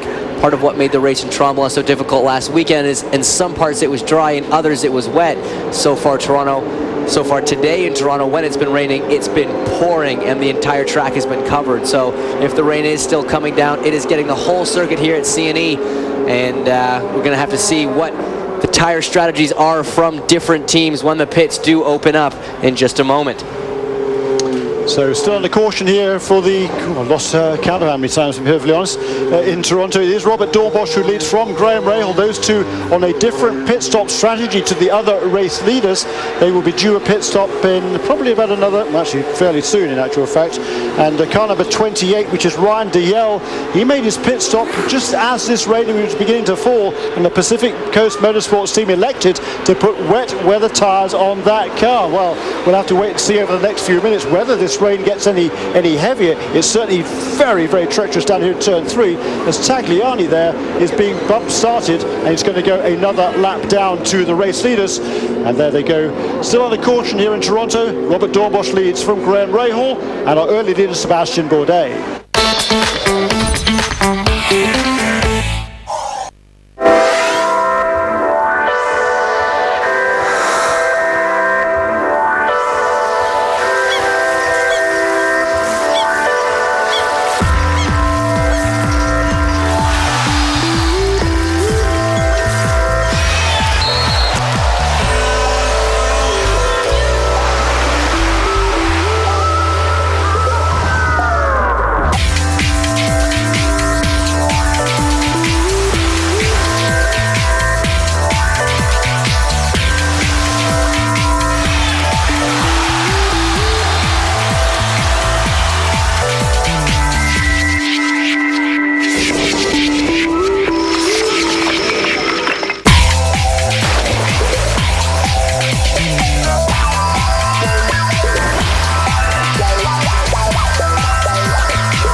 Summer's here.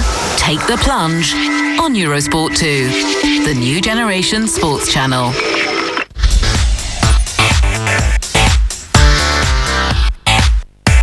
It's moderately slick down there towards turn 3. So still under caution, and look at that. It's car number 28, Ryan DeYell, the Scotsman there. Great character is Ryan. He's come up through the ranks. Initially, of course, in Europe, he raced in Formula Renault, then in Formula 3. Michelle Beisner is down on the pit lane, but this is certainly great moments for Ryan DeYell and his Pacific Coast team. Tyler, what an impressive pit strategy. Talk to me about it. Oh, yeah, when we came in, it had just started to sprinkle, and, we've kind of had a little bit of a rough weekend. Ryan's done a great job in the Sun Media car, so we just went and took a little bit of a gamble, put him on wets, and turns out it looks like it was the right call. Everybody else has gone to wets now, but we're leading our first Champ Car race. Yes, you are. And Ryan's raced here before. Does that give it an advantage at all? Absolutely. We've struggled with Alex's car this weekend because he hasn't had experience at this location before. Experience pays huge dividends. So with Ryan having been here before, out front now, hopefully we can finish the race in the same position we're in right now.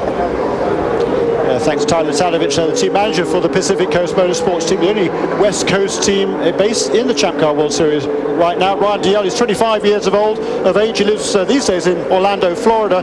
Raced, of course, in Toyota Atlantic a few years ago, and he made his debut in the Champ Car Series here 2 years ago for Dale Coyne Racing and finished at a very creditable 9th place. And now, for the first time, he's leading a Champ Car race. Neil Jarney in 2nd place there. I think he jumped ahead of Dan Clark. He did, because Dan Clark, the only runner on track who's on dry weather tires, as Will Power goes down the inside of Sebastian Bourdais. We see Robert Dornbos around Simone Pagenaud and Graham Rahal out in that as well. Lots of running, lots of action right here on the opening lap of this restart. And very, very tricky conditions. It's sort of wet, sort of dry, and very, very tricky indeed. But Ryan Dalziel, he's on the wet weather tires here, and he made a great restart, and he left the others well behind. Dan Clark, I think, has moved up into 2nd place. Look at Will Power there scrabbling for grip on the outside line at turn 3. Yeah, Dan Clark's actually really struggling right now, being the only driver on the dry sidewall tires. It's sort of a bad call. You can see he's got a sorry, I said dry sidewall, the dry compound tires, but he's got the red sidewall Bridgestone Potenzas, and he's going to be struggling in the grip here as we look back from the Graham Rahal car. At least initially, but if Dan can be patient here, and if it doesn't rain anymore, I fancy in, well, I don't know, 5, 6, 7 or 8 laps, if the track then begins to dry, Dan could still be in a very good position, because all the other guys are going to have to come onto pit lane. Look at Graham Rahal there, taking a hugely wide line around turn 9 here, and into turn 10, turn 11. It's a very tricky corner. Look at the understeer he's getting there. He's really having to turn that steering wheel an awful lot to go around that corner, James. He's having to be so patient on the throttle. This track, when it's wet, we're going to ride on board with Graham here and see if he's going to run wide here. You see he misses that concrete patch on the inside, the asphalt giving you so much more grip. This little kink, extremely slippery in wet weather. A lot of oversteer if you're a little bit too impatient on the throttle. Graham's doing a good job, but you can see the guys in front of him are pulling away. What's important to note is it's not raining too hard. The track's not too wet because the spray is not very much right now. This morning in the Atlantic race, it was impossible to see in front of you. I think that's probably the most slippery corner on the racetrack right there in turn 3, isn't it? And of course it's the end of the fastest part of the course. It is. It's very difficult to get the car slowed down as Neil Jarney gets a little sideways. Will Power looking to capitalize into turn 6. Can't quite do it. Again, this corner you have an incredible push. You're turning the front wheel the steering wheel as much as you can. The front wheels just are not giving you the grip that you want. And ooh, this is going to be a speculative call in the rain, as well as driving around the outside of the corners to try and keep the steering wheel as unturned as possible. You sometimes brake offline. The reason being is that when the rubber line that you normally see as Will Power's getting racy, the rubber line on the traditional braking line, when it gets wet, is extremely slippery, and so in the rain you sometimes break down the inside, but that can also be deemed blocking in certain situations. But Will Power makes a move down the inside, and I think he's going to make that stick. Yes, he is indeed. And Neil Jarney admitted over the weekend that he was renowned in A1 GP and in GP2 for his blocking tactics, keep people behind you. When you can do that in Europe, you can't do it over here. And I think that time he certainly left the door open. This time, is he defending there from Sebastian Bourdais, or is he looking speculative to make a pass back again on Will Power? It looks like Dan Clark has ended up in the wall, Jeremy. He was not quite patient enough on those slick tires. It was a really risky call from Team Minardi USA to keep him out there on the dry weather tires, and as you can see, it has not paid off for Dan Clark. That's a shame. Would that be the driver that makes the call on that decision, or would it be the team, James? It's probably a combination of both. I mean, obviously, if Dan said that he thought he was unable to navigate the car around the track and the conditions were just undrivable with those tires, then it would have been his call to come in. So Dan obviously had some confidence that the track was going to dry out, because it has stopped raining, Jeremy. So if the sun were to come out, which it isn't right now, it would dry the track a bit quicker. But as we can see, Dan Clark walking away from his car, things did not work out for him. It looks like your tire strategy may have worked in your favor, but you may have dodged a bullet with Champ Car officials a moment ago. Well, we'll see. You know, I mean, those things happen. Every once in a while it helps to get a little lucky. Did you instruct Neil to pull over and let Will go by? No, we got a warning that wanted to make sure we weren't blocking, so we just made him aware that no blocking, we'll play it clean, and hopefully they'll return the favor if we need it. All right, no harm, no foul that time. And that was Mark Johnson, the team manager for the Red Bull car there of PKV Racing, car number 21 for Neil Jarney. Mark Johnson's been around this sport for a long time. He worked with Bobby Rahal's team for a few years. Prior to that, with the PPI Motorsports team of Cal Wells. He still lives in Southern California, which is where Cal Wells' PPI organization was based. Does Mark Johnson. He commutes to both, of course, to the races and to the team's shop in Indianapolis. Still under caution here, and as you say, James, it's drying out on most areas of the racetrack, but it's still very, very slippery down there in turn 3, so still under caution, and it is Ryan Dalziel for Pacific Coast Motorsports who leads in Toronto.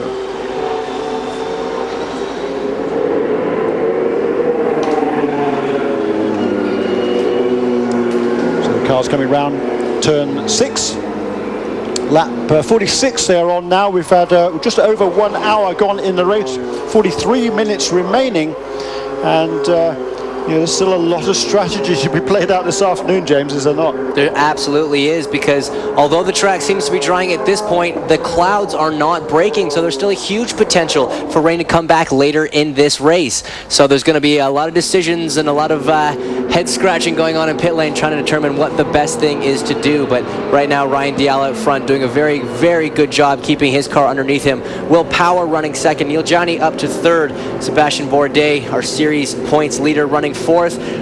Graham Rahal, after qualifying so disappointingly, has managed to dodge a few bullets and make himself up to fifth. Justin Wilson back to sixth after his early spin.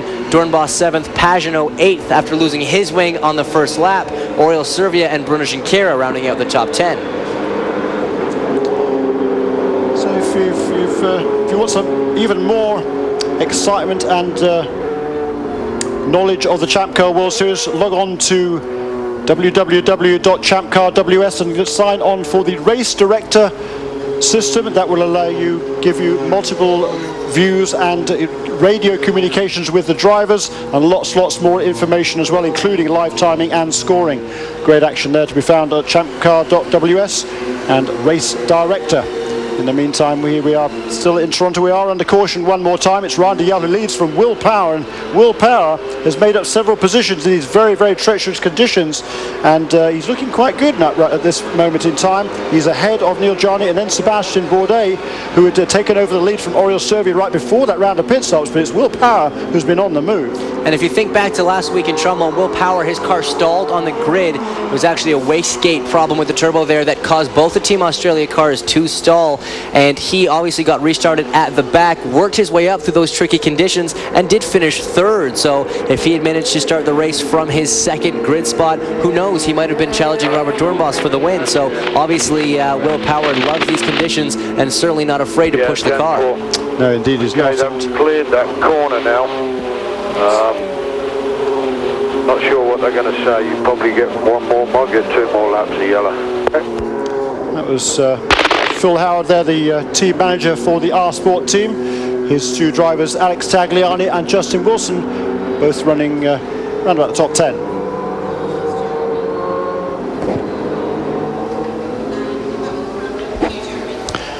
Toronto is one of the world's most environmentally friendly cities and has introduced a new method for organic waste disposal and recycling. So a lot of innovation going on here in Toronto, a lot of innovation by the teams here in terms of strategies in the Steelback Grand Prix of Toronto. We're a little bit over halfway through, 40 minutes remaining.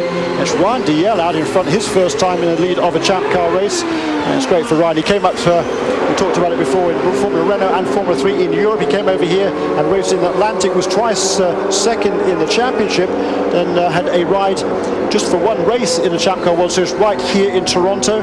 Race summary there, 64 minutes gone, 41 minutes remaining. Made his debut right here 2 years ago for Dale Coyne Racing, did Ryan Dalziel. Unfortunately, didn't find a ride thereafter, so the last couple of years he's been racing with Pacific Coast Motorsports, initially in the American Le Mans Series where he drove a Chevrolet Corvette, and then last year in the Grand Am Series, but now is where he really wants to be, is in the Champ Car World Series. The PCM team stepping up this year, and for the very first time they're out in front, and Ryan has certainly acquitted himself extremely well in his very, very difficult conditions, James Hitchcliffe. He certainly has. He's driving a phenomenal race at this point.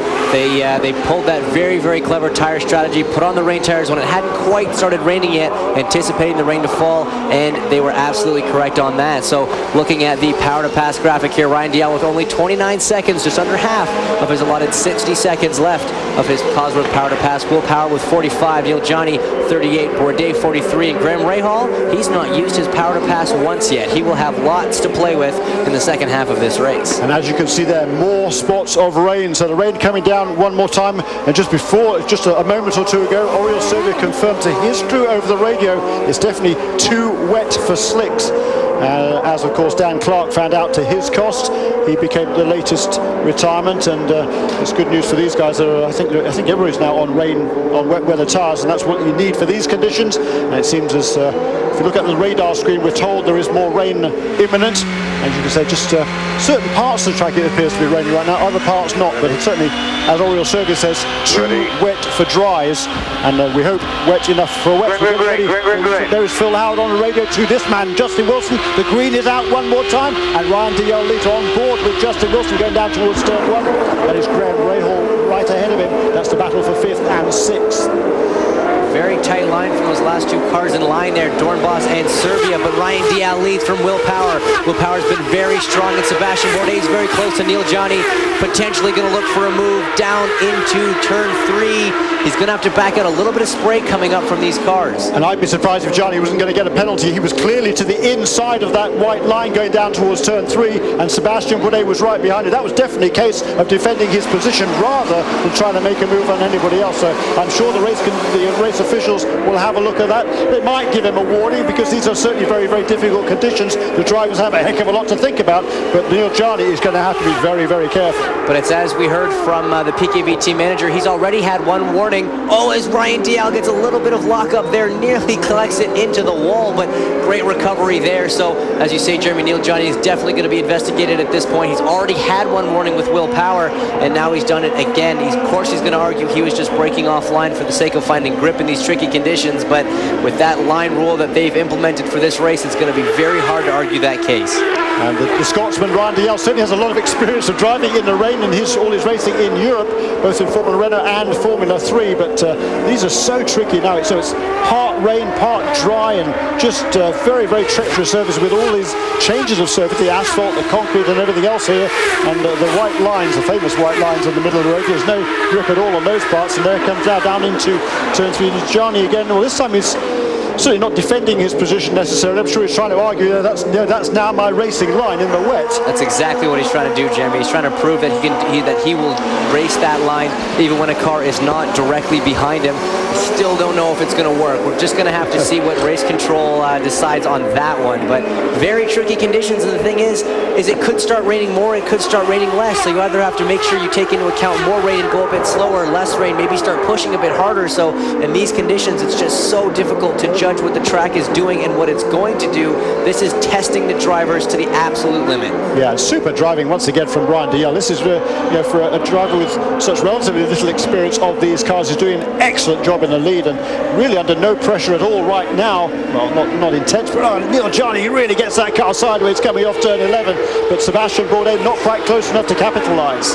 Yeah, you say, Jeremy, I mean, he's not only is he inexperienced with these cars and in this championship, the team, brand new, Pacific Coast Motorsports, this is their first year graduating up to the Champ Car World Series. Of course, they did run in Atlantic for a few years. Alex Figge was a driver of theirs, and of course, Ryan Dial was driving for the Sierra team, was rivals with Pacific Coast Motorsports, but now they have joined forces as Neil Johnny looks down the inside of Will Power, and this is getting to be a little bit interesting down here. It certainly is, and I think Sebastian Bourdais is going to start to get fairly frustrated in a moment or two. We know he's not the most patient of characters. There's Graham Rahal looking at the inside of his teammate as well. So there at the front is a PCM car in the lead of Ryan Dial, then the Team Australia car of Will Power. It seems to be raining once again there in turn 6, and that is one of the quicker corners on this track. It's very, very treacherous.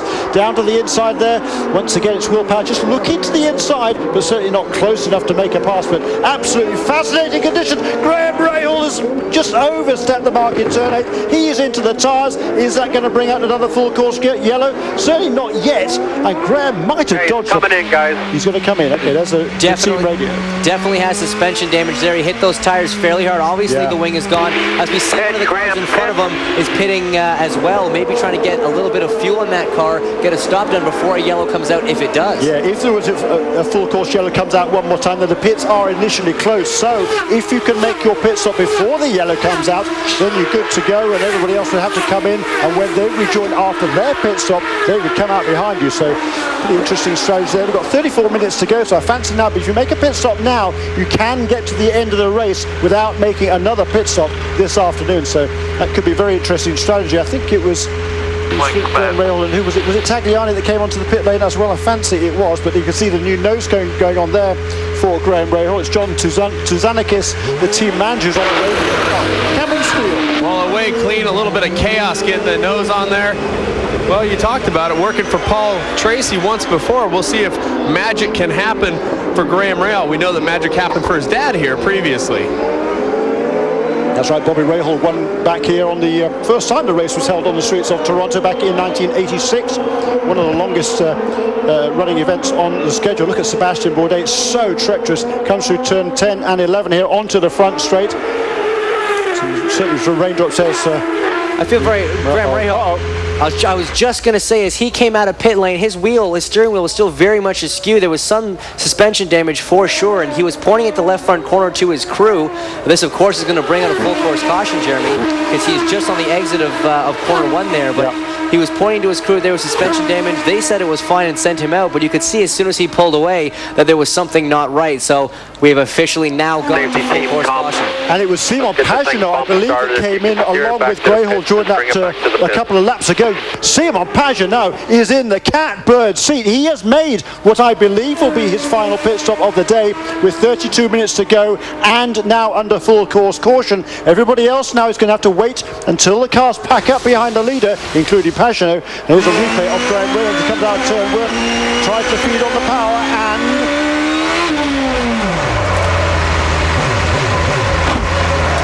that's what happens. It was just too easy there for that to happen. There was obvious suspension damage. Graham had very little steering input in the car, and you could see that it wasn't able to turn there, just got on the power. There was no room to correct. He had just no lock left in the car to correct. So very unfortunate end for Graham Rahal. Certainly is for poor Graham. He's had some ups and downs this season. Let's have a look at what happened a little bit earlier this morning. The 8th round of the Atlantic Championship. Well, we'll come to that in a moment as we see Graham Rahal's car being turned around to get him back underway.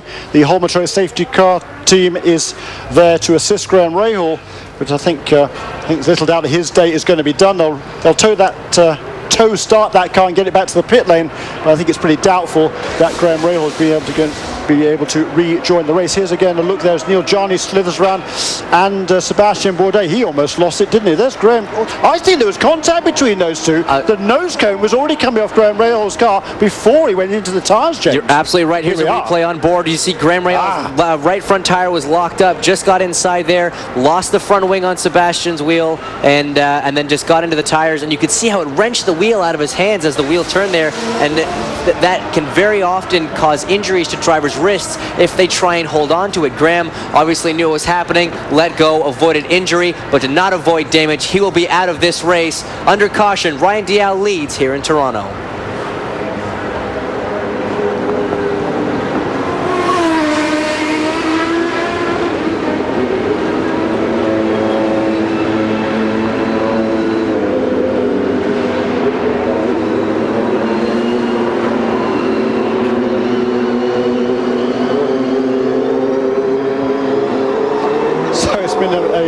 A massively dramatic Steelback Grand Prix of Toronto, round 7 in this year's Champ Car World Series, and you can see that it's raining out there in turn 5, not particularly heavily, but certainly more than enough to. There's no way you'd be running on slick tyres in these conditions, and an incident there between Graham Rahal and his Newman Haas-Lanigan teammate Sebastian Bourdais.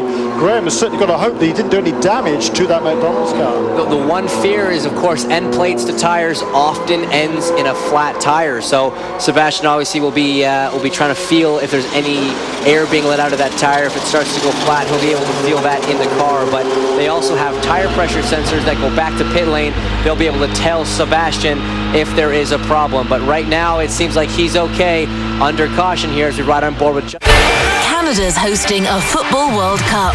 24 teams are in with a shot at the Under-20s world title.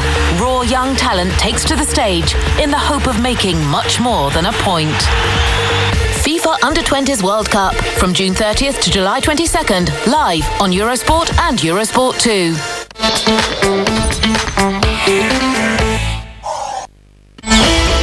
All stages in real time. A running feed for breaking news and daily video highlights. Follow the Tour de France at eurosport.yahoo.com.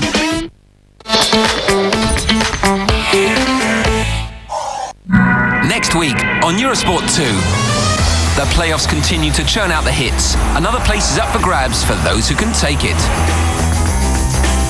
Basketball's hottest young properties get a shot to show their worth and a chance for world champ glory. EuroLeague preliminaries over, 8 teams move on to Italy. Could the Fiesta mood distract them from the table? Arena football, basketball and beach soccer. Next week on Eurosport 2. Less than half an hour to go.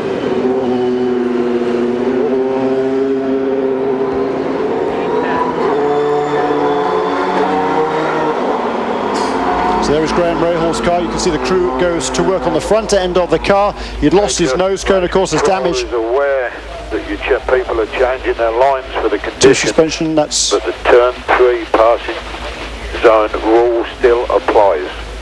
Okay, that's Phil Howard there on the radio to his man Justin Wilson, confirming that that zone down in turn 3 still applies.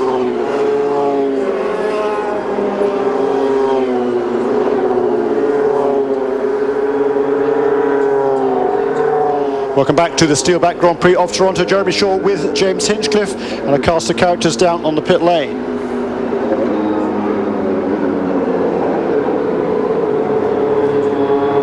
We're still under caution in Toronto with what now 27 minutes to go, and we've had confirmation just a few moments ago. We heard a radio communication between Phil Howard, the team manager for R Sports, and one of his drivers, Justin Wilson, saying that that painted line down on the Lakeshore Boulevard into turn 3, which delineates the line going into that turn, you have to keep to the left-hand side of the road, and it's been confirmed by race control that that line, that delineation does still apply. So Neil Jarni, we've seen on a regular basis moving inside that white line. From now on, he's been told he has to stay outside that white line, and if somebody wants to make a pass, then they can. Let's have a look to what happened now a little bit earlier this morning, the round 8 of the Atlantic Championship. It was Jonathan Bomarito who made the early going to standing start, but all sorts of incidents. That's Bomarito's teammate Mike Forrest taken out in an instant in turn 2 as the rain began to come down, and James, just treacherous conditions. It really was, and we were on slick tires at this point. Bomarito actually, under caution, went into the tires as the race was red flagged. At about 5 miles an hour behind the pace car, there's David Garza spinning away, potential top 5 finish, and it was just a massive array of incidents, many of them taking place under yellow, including you, James Hinchcliffe, taken out there under caution by an overzealous rival. Yeah, it really was an unfortunate incident as we look here at some of the Red Bull cars dicing, and David Garza manages to find the wall in turn 11.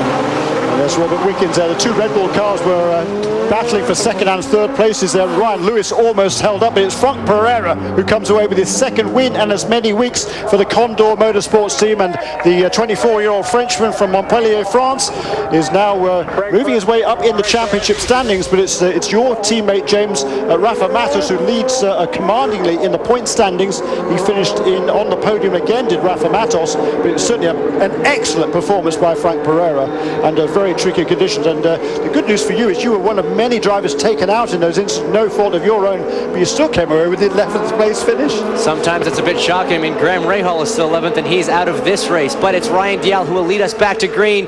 The rain is falling a bit harder, the spray is going to be a bit more, and look at the whitewash as the cars come down the front straightaway. That 25-foot start finish line is all paint, very slippery even though it's in a straight line, as they all funnel down into the first turn. And you can see, as you say, James Hitchcock, those huge rooster tails now. The rain has been coming down quite heavily over the last few minutes, and with no cars running at speed to dissipate that water, you can see that what is the result? There's huge rooster tails, and there is Sebastian Bourdais trying to make a move on Neil Jarni, but once again, Neil Jarni is defending that inside position. I think he's going to be in grave danger. Well, is it going to be a moot point? No, he goes around the outside line. I don't know. That's going to be an interesting call for Tony Coleman, but look at that. It is Will Power who has taken over the lead from Ryan Dalziel, and now for Team Australia, it's Will Power in lead. Ryan Dalziel second, Neil Jarni third, Sebastian Bourdais just holding off Justin Wilson. Great stuff in Toronto. And the biggest benefit now for Will Power is clear track. He's got no one in front of him kicking up a spray, and the spray's not even as bad as we had this morning. If the rain falls a bit more, you're going to see even more of a whitewash. So right now, these guys running very tricky conditions, considerably wetter than what it was when the track went to full course caution. So they almost have to relearn this racetrack and the grip levels all over again. This is when a driver earns his pay, Jeremy. Isn't that a fact? Neil Jarni there, he's trying all sorts of lines around here, and you can't see much there in the spray running behind Ryan Dalziel, but I fancy soon, if he's not careful, you might be seeing yellow. I mean, the black, possibly, the black flag, because he's got to be careful. He's using some very defensive tactics here. Well, it would appear to be defensive tactics that you're not allowed to do in a Champ Car World Series. You're not allowed to deviate from your normal racing line. That means deemed a block. No blocking is allowed. If you are deemed to be guilty of blocking, then you'll be assessed a penalty. But here now is Jarni perhaps trying to make a move there on Ryan Dalziel farther back. Yellow again. We seem to have gone to full course caution. Not quite sure what that is for. There you go, the double yellows waving. We're getting word that it might be Oriol Servia involved in an incident there. He is heavy damage to that car. He's in the wall, left-hand side, obviously quite damaged. So it looks like turn 11 we hear. So maybe that was that's the final corner leading on to the start-finish straight. Yeah, he lost it coming out of turn 10. It would appear, and he's backed that car into the wall. And poor old Oriol Servia is looking so good. He qualified well. He qualified on the second row, made a magnificent start, got himself into the lead, commanded the early stages of the race, but then we didn't actually see what happened. We presume he made a mistake right before he was due to make his first pit stop of the afternoon. He lost the lead to Sebastian Bourdais, but he was still running strongly, but two mistakes since then. Well, exactly. He did have that spin in turn 3 just after Alex Tagliani kind of sideways with the car into the tires, and now of course a mistake here. He would have just been trying to get on the power coming out of turn 10 a little bit too aggressively. The car would have looped around, and that's why the left hand side of the wall is facing backwards now down the track, and it's an unfortunate end to what could have been a very good day for Oriol. Certainly, and all these caution periods are certainly playing into the hands of several drivers who might otherwise have been looking at making another pit stop this afternoon. So well, you had a tough car to drive all weekend long. You said you wanted the rain, you got it. Not what you wanted? No. I thought the rain was perfectly fine with me. The car was actually pretty good in the race and in the rain, but just went in and locked up, and unfortunately that was that. I mean, we had a good car, and I was making up some time. I was certainly as quick as the 4 in front of me, and I felt pretty confident, but unfortunately maybe a little too much.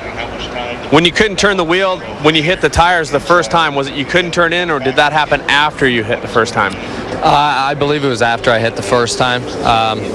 It was pretty much just once you nudge the tires, side impact like that, it just kind of bent the steering rack. So that was that. Right on. Thanks, Graham. A tough day for young Graham Rahal. But very good interview there from Graham. He was the first one to own up to maybe a little bit of an overzealous move, a little bit too confident in tricky conditions. So an unfortunate end for Graham, but he's handling it pretty well. Yeah, he is, and it's been a disappointing weekend all around for Graham. He was not on the pace throughout practice and qualifying. They thought they made some improvement, but it's all gone wrong, and Graham Rahal is out of the race. He's not alone though. We've only got 10 cars still running here in Toronto.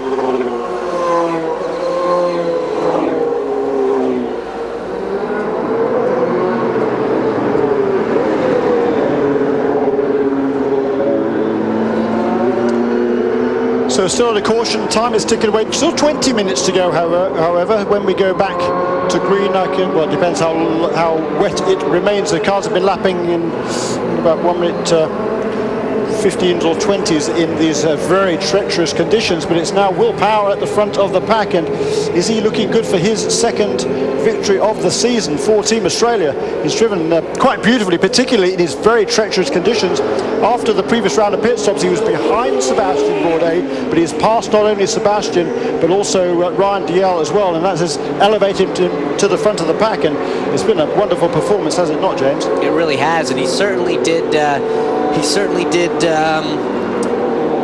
relish the wet weather conditions in Tremblant last week, as we see Alex Tagliani has that bar used for towing still in the roll hoop. Yeah, but they keep that there. When they get tow started during the race, there's no way to remove it, so they do keep it in there in race conditions. Normally they pull it out, when he came into the pits or whatever, but once he's tow started during the race, he doesn't have an opportunity to come into the pit lane and remove it. So Tagliani there certainly worked.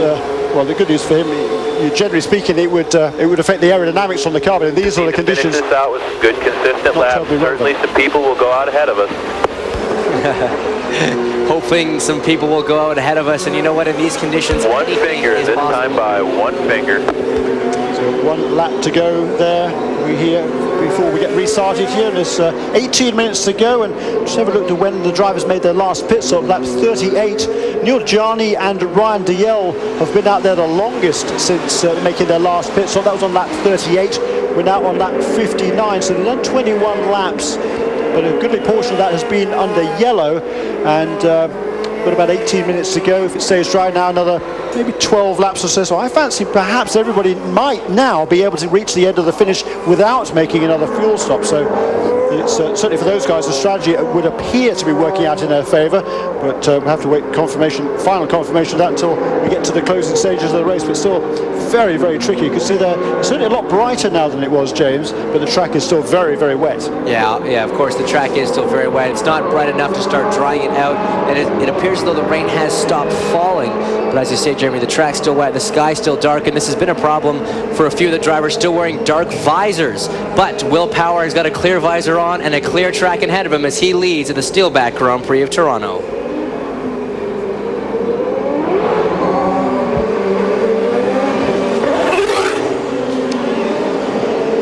So the points battle is certainly heating up as we head toward the Wild Frontier and Western Canada Chap Car World Series, and the Canadian Triple Crown continues in 2 weeks, Sunday, July 22nd at 3 p.m. Eastern Time with the Rexall Grand Prix of Edmonton.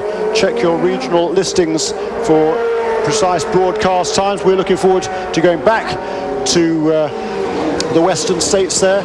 Alberta, of course, where Edmonton is located, and the last couple of years there they've put on a fabulous event in Edmonton. It's a very exciting venue on the city centre airport, and the locals have really got behind that event. Just huge turnouts for each of the first 2 years. They certainly have. It's been one of the best attended events, I should say, the last 2 years. And it's a phenomenal racetrack they've put together there, considering it is a temporary circuit on an airport. It's very fast, very grippy, and a lot of fun to drive. Well, Stevens is down here. Your driver's not leading anymore, but you still can have an unbelievable finish for this team. What would it mean, Tyler? Oh, boy, I tell you, we don't want to jinx ourselves, but it'd be great to see the Sun Media car end up there, somewhere on the podium. Ryan's great in the rain. He's born and raised in Scotland, so we'll see what happens here. But we're excited. We know we can make it to the end on our fuel, so, hold your breath. You've been talking to him on the radio. How does he sound? Is he pretty composed? Yeah, he's real calm. He's real cool, although this is his first Champ Car lead, Ryan's won a lot of races, and so, he's been out there before. Hopefully we can get by Will and take this thing home.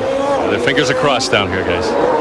Yeah, leaders are at 7. He finished second to Kimi Räikkönen in the 2000 UK Formula Renault Championship, so finishing second to Kimi Räikkönen certainly can't be bad. And he had 6 wins and 19 podium finishes in 3 years of the Atlantic Series. So as we heard down there from Tyler Tanovich, the team manager for the Pacific Coast leaders are at 9. They're starting to push. No shortage of experience. The first corner. Looking at the restart with 15 minutes to go, the pace car is in, the green flag is poised. There it is, green, green, green, and it is Will Power who leads the Steelback Grand Prix of Toronto. Ryan Dial in second place. It's Neil Jarney still in third, ahead of Sebastian Bourdais and Justin Wilson. And out of the inside of Wilson comes Robert Dornbusch, looking to make a move there. Not quite close enough. Good driving from both of those two. Yeah, that was a low percentage move, Jeremy. I'm not going to lie, with the less grip that you get on that inside concrete patch there, trying to make a move from that far back was not going to end well. But Neil Jarney looking down the inside of Ryan Dial for second position. Will Ryan retaliate, try and high-low? He just can't get the power down. No room to maneuver the car in these tricky conditions. And now Sebastian Bourdais is ready to pounce. And Neil Jarney, we thought he was going to shine in those very treacherous conditions at Mont Tremblant 1 week ago. But when the rain came down there, he was really struggling in that Red Bull PKV car. And he was sliding back down the order rather than working his way forward. But now the boot is on the other foot, and he's made that pass for second place. Neil Jarney, he finished on the podium in Cleveland, wasn't it, a couple of races ago. Here's Justin Wilson down the inside of Sebastian Bourdais. And that was brilliant. He capitalized. Sebastian had to slow up a little bit through turn 6 behind Ryan Dial, getting very close, and Justin, a brilliant move, capitalizing there. And now Robert Dornbusch is right on Sebastian's tail as they head down the front straight. Yeah, we saw this 1 week ago, didn't we, at Mont Tremblant? Justin Wilson made a pass on Sebastian Bourdais and was in the lead of the race, and then made a mistake and then struggled in the closing stages. But once again, a very brave pass by Justin Wilson. The CDW car now up into 4th place. And as we look at him battle the oversteer there, you can see his hands twitching back and forth. Very hard to put the power down. And as you can see from the camera cannot see much. I can promise you this, from the driver's seat, you see even less. That is how difficult these conditions are. Michelle is standing by with the Oriel Survey down on the pit lane as the drivers scrabble for grip down in turn 3 at the end of Lakeshore Boulevard up through turn 5. There is Ryan Dial behind him. Justin Wilson, the CDW car behind him. The 3-time and defending series champion Sebastian Bourdais. Behind Sebastian Bourdais is Robert Dornbusch. There is the Ozjet car, the Muirman's machine, Minardi Team USA of the Dutchman. He won 1 week ago. He was tied on points in the championship coming into this weekend. He's lost a couple of points already because Sebastian Bourdais was fastest qualifying berth the first 2 days of qualifying. So Bourdais right now has a 2-point championship lead, but if Dornbusch can get past him now, maybe he can reduce that deficit. I know, as I mentioned earlier, Sebastian Bourdais massively sideways. This could be an opportunity for Dornbusch. I was speaking to Paul Stoddard before the race. He was praying for rain for his drivers, and he's going to look for it. Not quite close enough to get it done, but this is the championship battle happening on track. It is. There's a 2-point margin swing either way, depending on which guy finishes ahead of the other one. However, Sebastian Bourdais has set the fastest lap of the race. He did it way back on lap 34. We're now on lap 83 here in Toronto. 63, is it not? Sorry. 63? Lap 64 now. Actually, we're on 63 laps in the books, on lap 64. And this is just a really good battle on track. Yeah, it's difficult to read the scoring system there, but it's 12 minutes to go, so there's certainly plenty of time to make a move. And by now, the drivers are beginning to suss out these lines. Look at that very wide line taken by Sebastian Bourdais, but look at the lead that Will Power has turned out. Ryan's made a mistake. Now, we saw him get close to that happening earlier in the race. It looks like he may have gotten away with it. I didn't see any initial suspension damage. We're going to have to see if it affects the handling of his car at all. Obviously, though, that's not an ideal situation for Ryan in a podium position right now. Right up very close to the edge of that wall. It's not really the racing line. Let's get out of Michelle.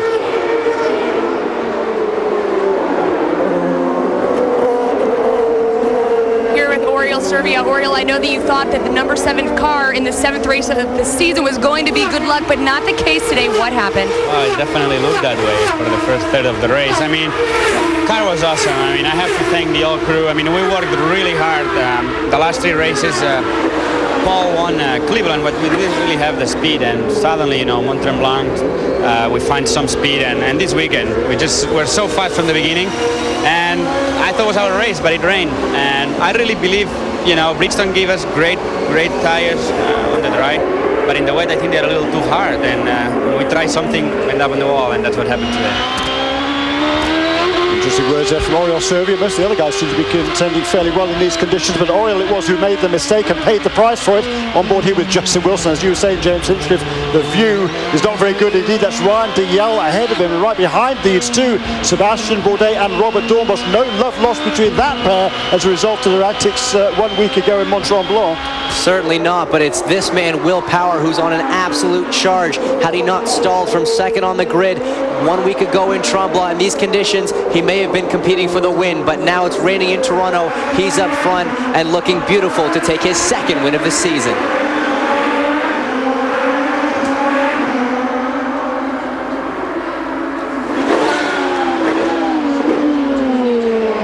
Just over 10 minutes to go now in the Steelback Grand Prix of Toronto, and Will Power has a commanding lead over Neil Jarni. This is a battle for 3rd, 4th, 5th, 6th and 7th. It's Ryan Diel, Justin Wilson, Sebastian Bourdais, Robert Dornbos, and they're the second of the Team Australia cars. That is Simon Pagenaud running in 7th place. Behind him and some distance back actually is Bruno Junqueira in 8th place. He slipped back quite a long way. Then Alex Tagliani is our last car running in 9th place. And Tag is a couple of laps down after his earlier incident in turn 3. You know, the one guy I kind of feel bad for in this situation is Simon Pagenaud. He played a pit strategy when there was an accident on track. He managed to get into the pits before the yellow came out, and had this been a dry racetrack and had there not been another subsequent yellow, he probably would have been one of very few who could have gone to the end. So that would put him at one point in a very good spot to score well here, but it's not played out in his favor. But I must admit, right now it is Ryan Diel who is just impressing me to no end. The young Scotsman in only his first full season of Champ Car competition, and probably the trickiest conditions they've seen yet this season. Obviously it was tough in Tremblant, but on a street circuit, penalties are that much more, mistakes have that much more of a penalty with the walls being so close, as Ryan just found out a few laps ago. So he's doing a remarkable job for the PCM team. Yes, and there is that battle. It's Justin Wilson, CW car, then the McDonald's machine of Sebastian Bourdais. Right behind him is Robert Dornbos. Behind Robert Dornbos is Simon Pagenaud. I thought this was going to be Simon Pagenaud's weekend. I must say, it's been quick all the way through, but just things not quite falling his way. He was involved in an incident on the very first lap, had to come in and change the nose. But certainly he's driven a nice race, has Simon Pagenaud, but it's tough to pass here, particularly when your visibility is so much impaired. And that's the thing. Right now, Ryan Diel sitting in the best position of these drivers because he has no spray from a car in front of him, with Will being as far ahead as he is. Justin Wilson having to deal with that spray. It really inhibits you from making that last little push, getting that last little bit of speed to get by a car. It's just look at the lead that Will Power has pulled out. Yeah, quite remarkable now. It's almost 6 seconds over Neil Jarni. There comes the Swiss driver for PKV Racing, the Red Bull car in second. Here is Ryan Diel. Right behind Ryan Diel is Justin Wilson and Sebastian Bourdais. Just 8 minutes to go in Toronto.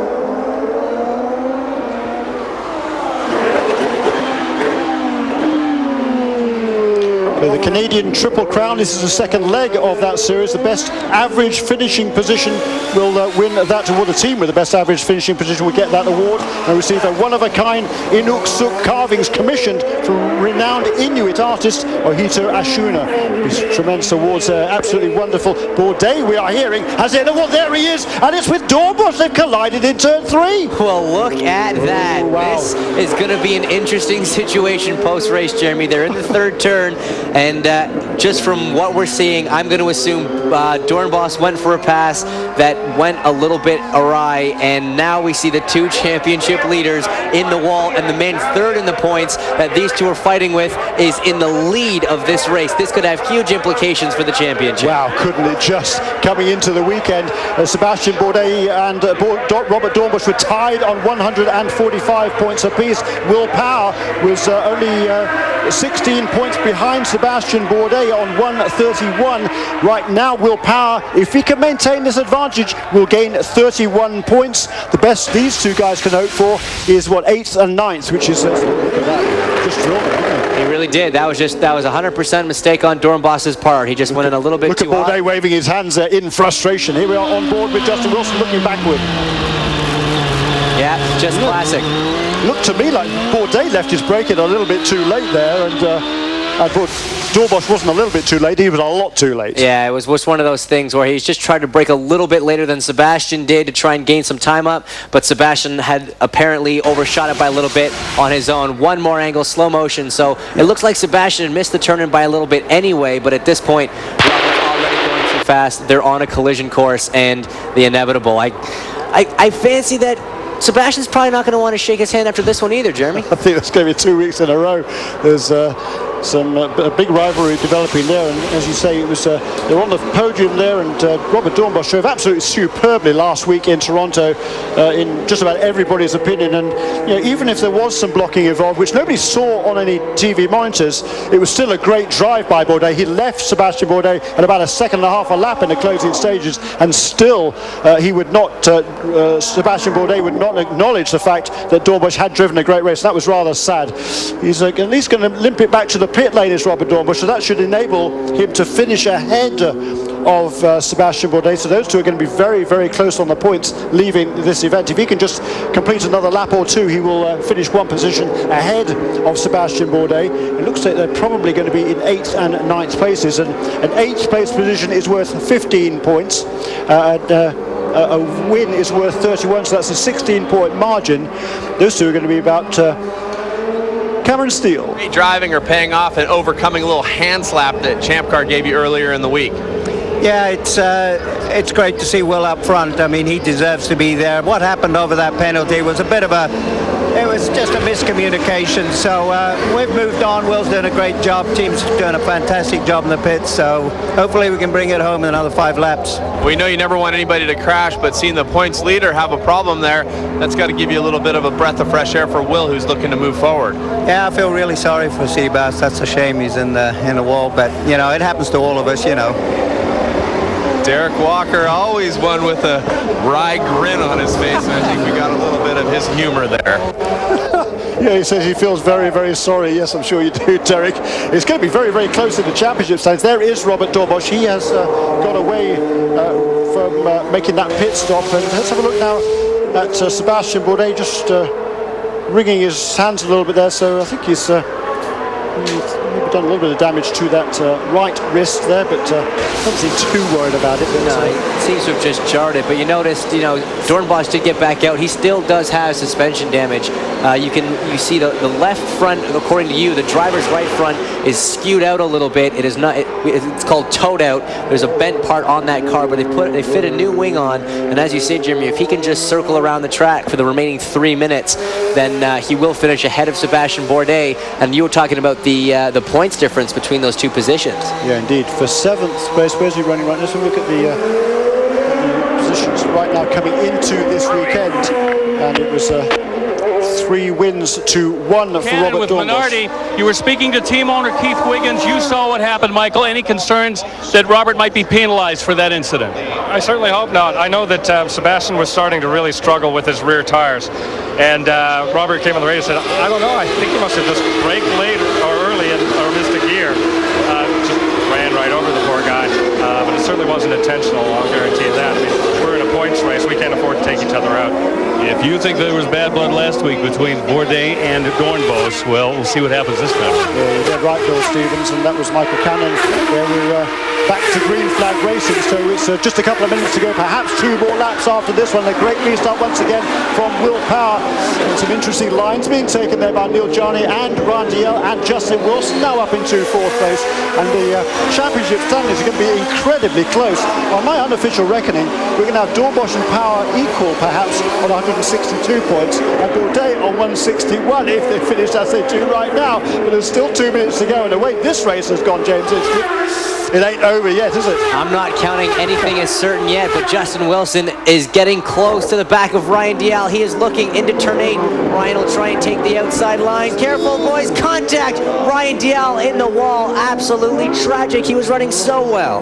What a shame for Ryan. That was the battle for 3rd and 4th places. Justin Wilson taking over that position, and poor old Ryan just trying to ride it out around the outside. A little bit of contact between those two. I don't think you could really blame Justin Wilson for it. I mean, he was clearly alongside, and he knows Ryan Diel should know. Let's have a look at that again, James. Yeah, as you come down on the braking zone here, the preferred line is on the outside. He is alongside, but I think Justin actually started to step out a little bit there, so maybe he carried a little bit too much speed. On board with Justin, dives down, he's alongside. You can see he turns in early, and then the back end steps out, kind of slaps Ryan Dial. And my only point on this, Jeremy, is that in a wet race, Justin knows that you can hold an outside line very well, because that's the preferred line. And when you go in side by side with a guy, you have to assume he's going to do that and make sure you give him the room. So I don't think obviously it was intentional, but I'm going to lay maybe 60-40 blame on Justin with that one. Yeah, that's fair enough. At the same time, of course, Ryan Dial, he's on the outside line. He can see that Justin Wilson is inside him, logically the inside line, that's a shorter line, ultimately it's the preferred line. So in that position, maybe Ryan could have just been, if he'd been a little bit patient, given up that position, he would at least come away with fourth place rather than ending up in the wall. I believe he was able to, well, I don't know, I'm not sure he has got going yet. So there is JD Wilbur. Is he getting the one signal to go? Yes, there's one lap to go now. So Will Power, less than 2 miles. There he goes. And in second place is Neil Jarney, but coming under increasing pressure from Justin Wilson. They're coming onto Lakeshore Boulevard for the final time. Can Justin Wilson get the power on? Neil Jarney is out of course with power to pass. Justin Wilson has one push left, we believe, assuming the telemetry is correct. And they're coming all the way down here, and Neil Jarney again protecting that inside line. It's amazing that they're not calling this, because they said, despite the fact it's raining, you have to be inside that line, and he had 0 wheels anywhere near that line for 7/8 of it. So I'm not sure what Champ Car's final ruling is on this, but the lap is not over. Justin Wilson is hounding down on the final lap of the Steelback Grand Prix of Toronto. The one mitigating factor there for Johnny was perhaps that Wilson wasn't quite close enough even to make a pass if he'd wanted to down in turn 3, but now just 3 or 4 corners to go for Will Power and Team Australia. It's been a great afternoon for him. This is a battle for second place. Neil Jarney and Justin Wilson. I don't think there's room now to make a pass. 2 corners to go for Will Power, and the checkers will be waiting. Look at Justin, he slides it wide. He can't make a move in the final corner, can he? As Will Power comes towards the line, and Neil Jarney just holds on to second place, but it's Will Power who comes away with a magnificent victory. He had that penalty yesterday, missed the final 8 minutes of that final qualifying session, but it's all come good for him today. And look at that jubilation in the Walker Racing Team Australia car. The Aussie Vineyards team has just done an exemplary job. Both cars have been quick all weekend long. They come away with a win for Will Power and a 4th place finish for Simon Pageant. I think they're the only team that had both cars finish, and they came in here leading the standings in the Champ Car Canadian Triple Crown. They're definitely going to extend that, and Will Power has done his championship hopes a ton of good by winning here in Toronto.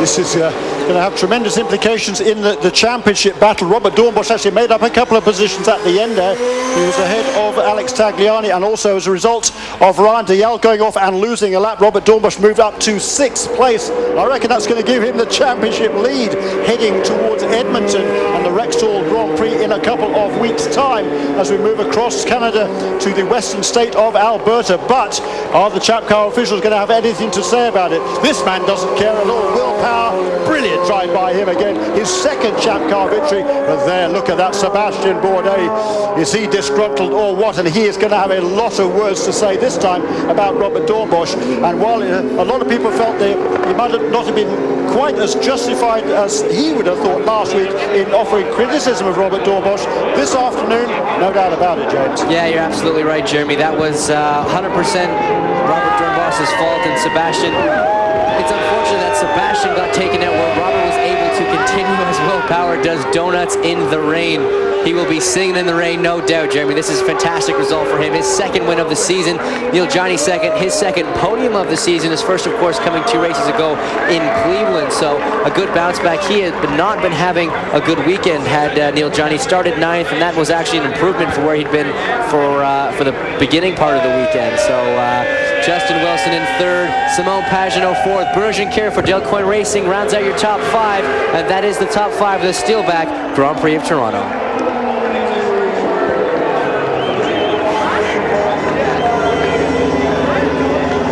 Will Power pulls in after his victory lap, and he makes his way to victory lane. The photographers await. And So does Billy Camphausen, the terrier of the Jap Car World Series. He's been with this series since 1979 and barely missed a race at all, and he's always the first man to the driver and make sure he's got what he needs. Down to Cameron Steele with our victorious Team Australia driver, Will Power. Definitely, and trying to get them all unhooked in here. The whole crew is here. Dave Faustino is here, the engineer. Dave, a great race today. Yeah, thanks a lot. Will did a great job there. I mean, really came down to not making any mistakes, driving a really hard race, and just keeping it clean. And he did that, and he deserves every bit of this. Well, as engineer, definitely stoked, and Will, wait for him to get out of the car. Will with that fist in the air. Will, great race today, overcoming all the adversity, brother. Yeah, race. Man. Trying to get up, throw the fists up. To the victors, the spoils. Hey, Will, the way the week started out, Will, would you have thought you would have came home with that? Pardon? I said, with the way the weekend started out, would you have thought you came home with that? Oh man, I just drove so hard because we've just had so much bad luck in the last few races, so I didn't care. I just went hard, and the car was good in the wet. It was also good in the dry. Went a lap longer than everyone, so yeah, stuck it to him. Solid effort by Will Power today, going for his second win on the season. Good bit of Aussie terminology there from Will Power. Jubilation, and well deserved. That was a great drive. So look at the unofficial results after the Steelback Grand Prix of Toronto. Will Power, his second win of the year. Neil Jani's second podium finish for Red Bull and PKV Racing. Justin Wilson comes away with another podium, and Bruno Junqueira, a great top 5 finish for Dale Coyne Racing. Ryan Dalziel, after a great drive in the latter stages, has to settle for 7th. Sebastian Bourdais, his 3rd DNF of the season, and that is going to be costly. I reckon he's going to be down to 3rd place in the championship standings, heading west to Edmonton. Oriol Servia, he had a great early part of the day until he made a couple of mistakes. Graham Rahal, ditto. Dan Clark tried to brave it out on slick tires in the wet. That didn't work. And as most of those other guys and girls, Catherine Legg, out on the very first lap. It's certainly been an eventful race, and Cameron Steele is with our second place finisher. Well, Neil Johnny coming with his best performance of the season. You've been on the podium once, but in 3 races, 2 podiums. You guys are on a bit of a roll. Well, yes, it's slowly going upwards after a dreadful season start, but slowly we're getting back, and I hope we can continue and keep that roll going on. How tough were the multiple surfaces out there? The concrete looks so slippery. Well, it was my very first race on a street course in wet, so that was quite an experience for me, especially with tarmac, but it was really slippery. Right on, there you have from Neil Johnny. Yeah, his second top 3 finish in 3 races, his 3rd top 6 finish in a row. That's the unofficial standings after 7 races. And Robin Dornbosch apparently will take over the championship lead, a 2-point edge over Will Power. Sebastian Bourdais, he got 3 bonus points this weekend, 2 for qualifying on fastest in each of the 2 days, and 1 for fastest lap of the race, but still trails by 3 points now. Justin Wilson, Bill Stevens. We're winning that Magnus car, but you know, it's really a shame. I think we had a great day on the dry, and it was a good show, and you know, when the rain came out, I just wasn't quite willing to risk it all, and Justin passed me and Will passed me. You know, just congratulations to Will, drove a great race, and then Robert made a small mistake, and that had big consequences. I know he's probably didn't done it on purpose, but it's a shame for the championship. It sure is. Thanks a lot. All right, let's go to Michelle. Dial, what an unbelievable day for you. Let's be truthful about that. Up until the very end, talk to me about what happened with Justin out there.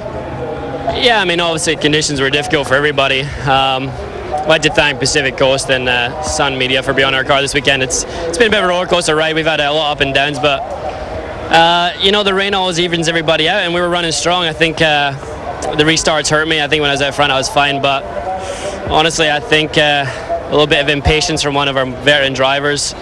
Shame Justin's a friend of mine, but I thought it was a disappointing move. All right, well, congratulations. Back to the booth.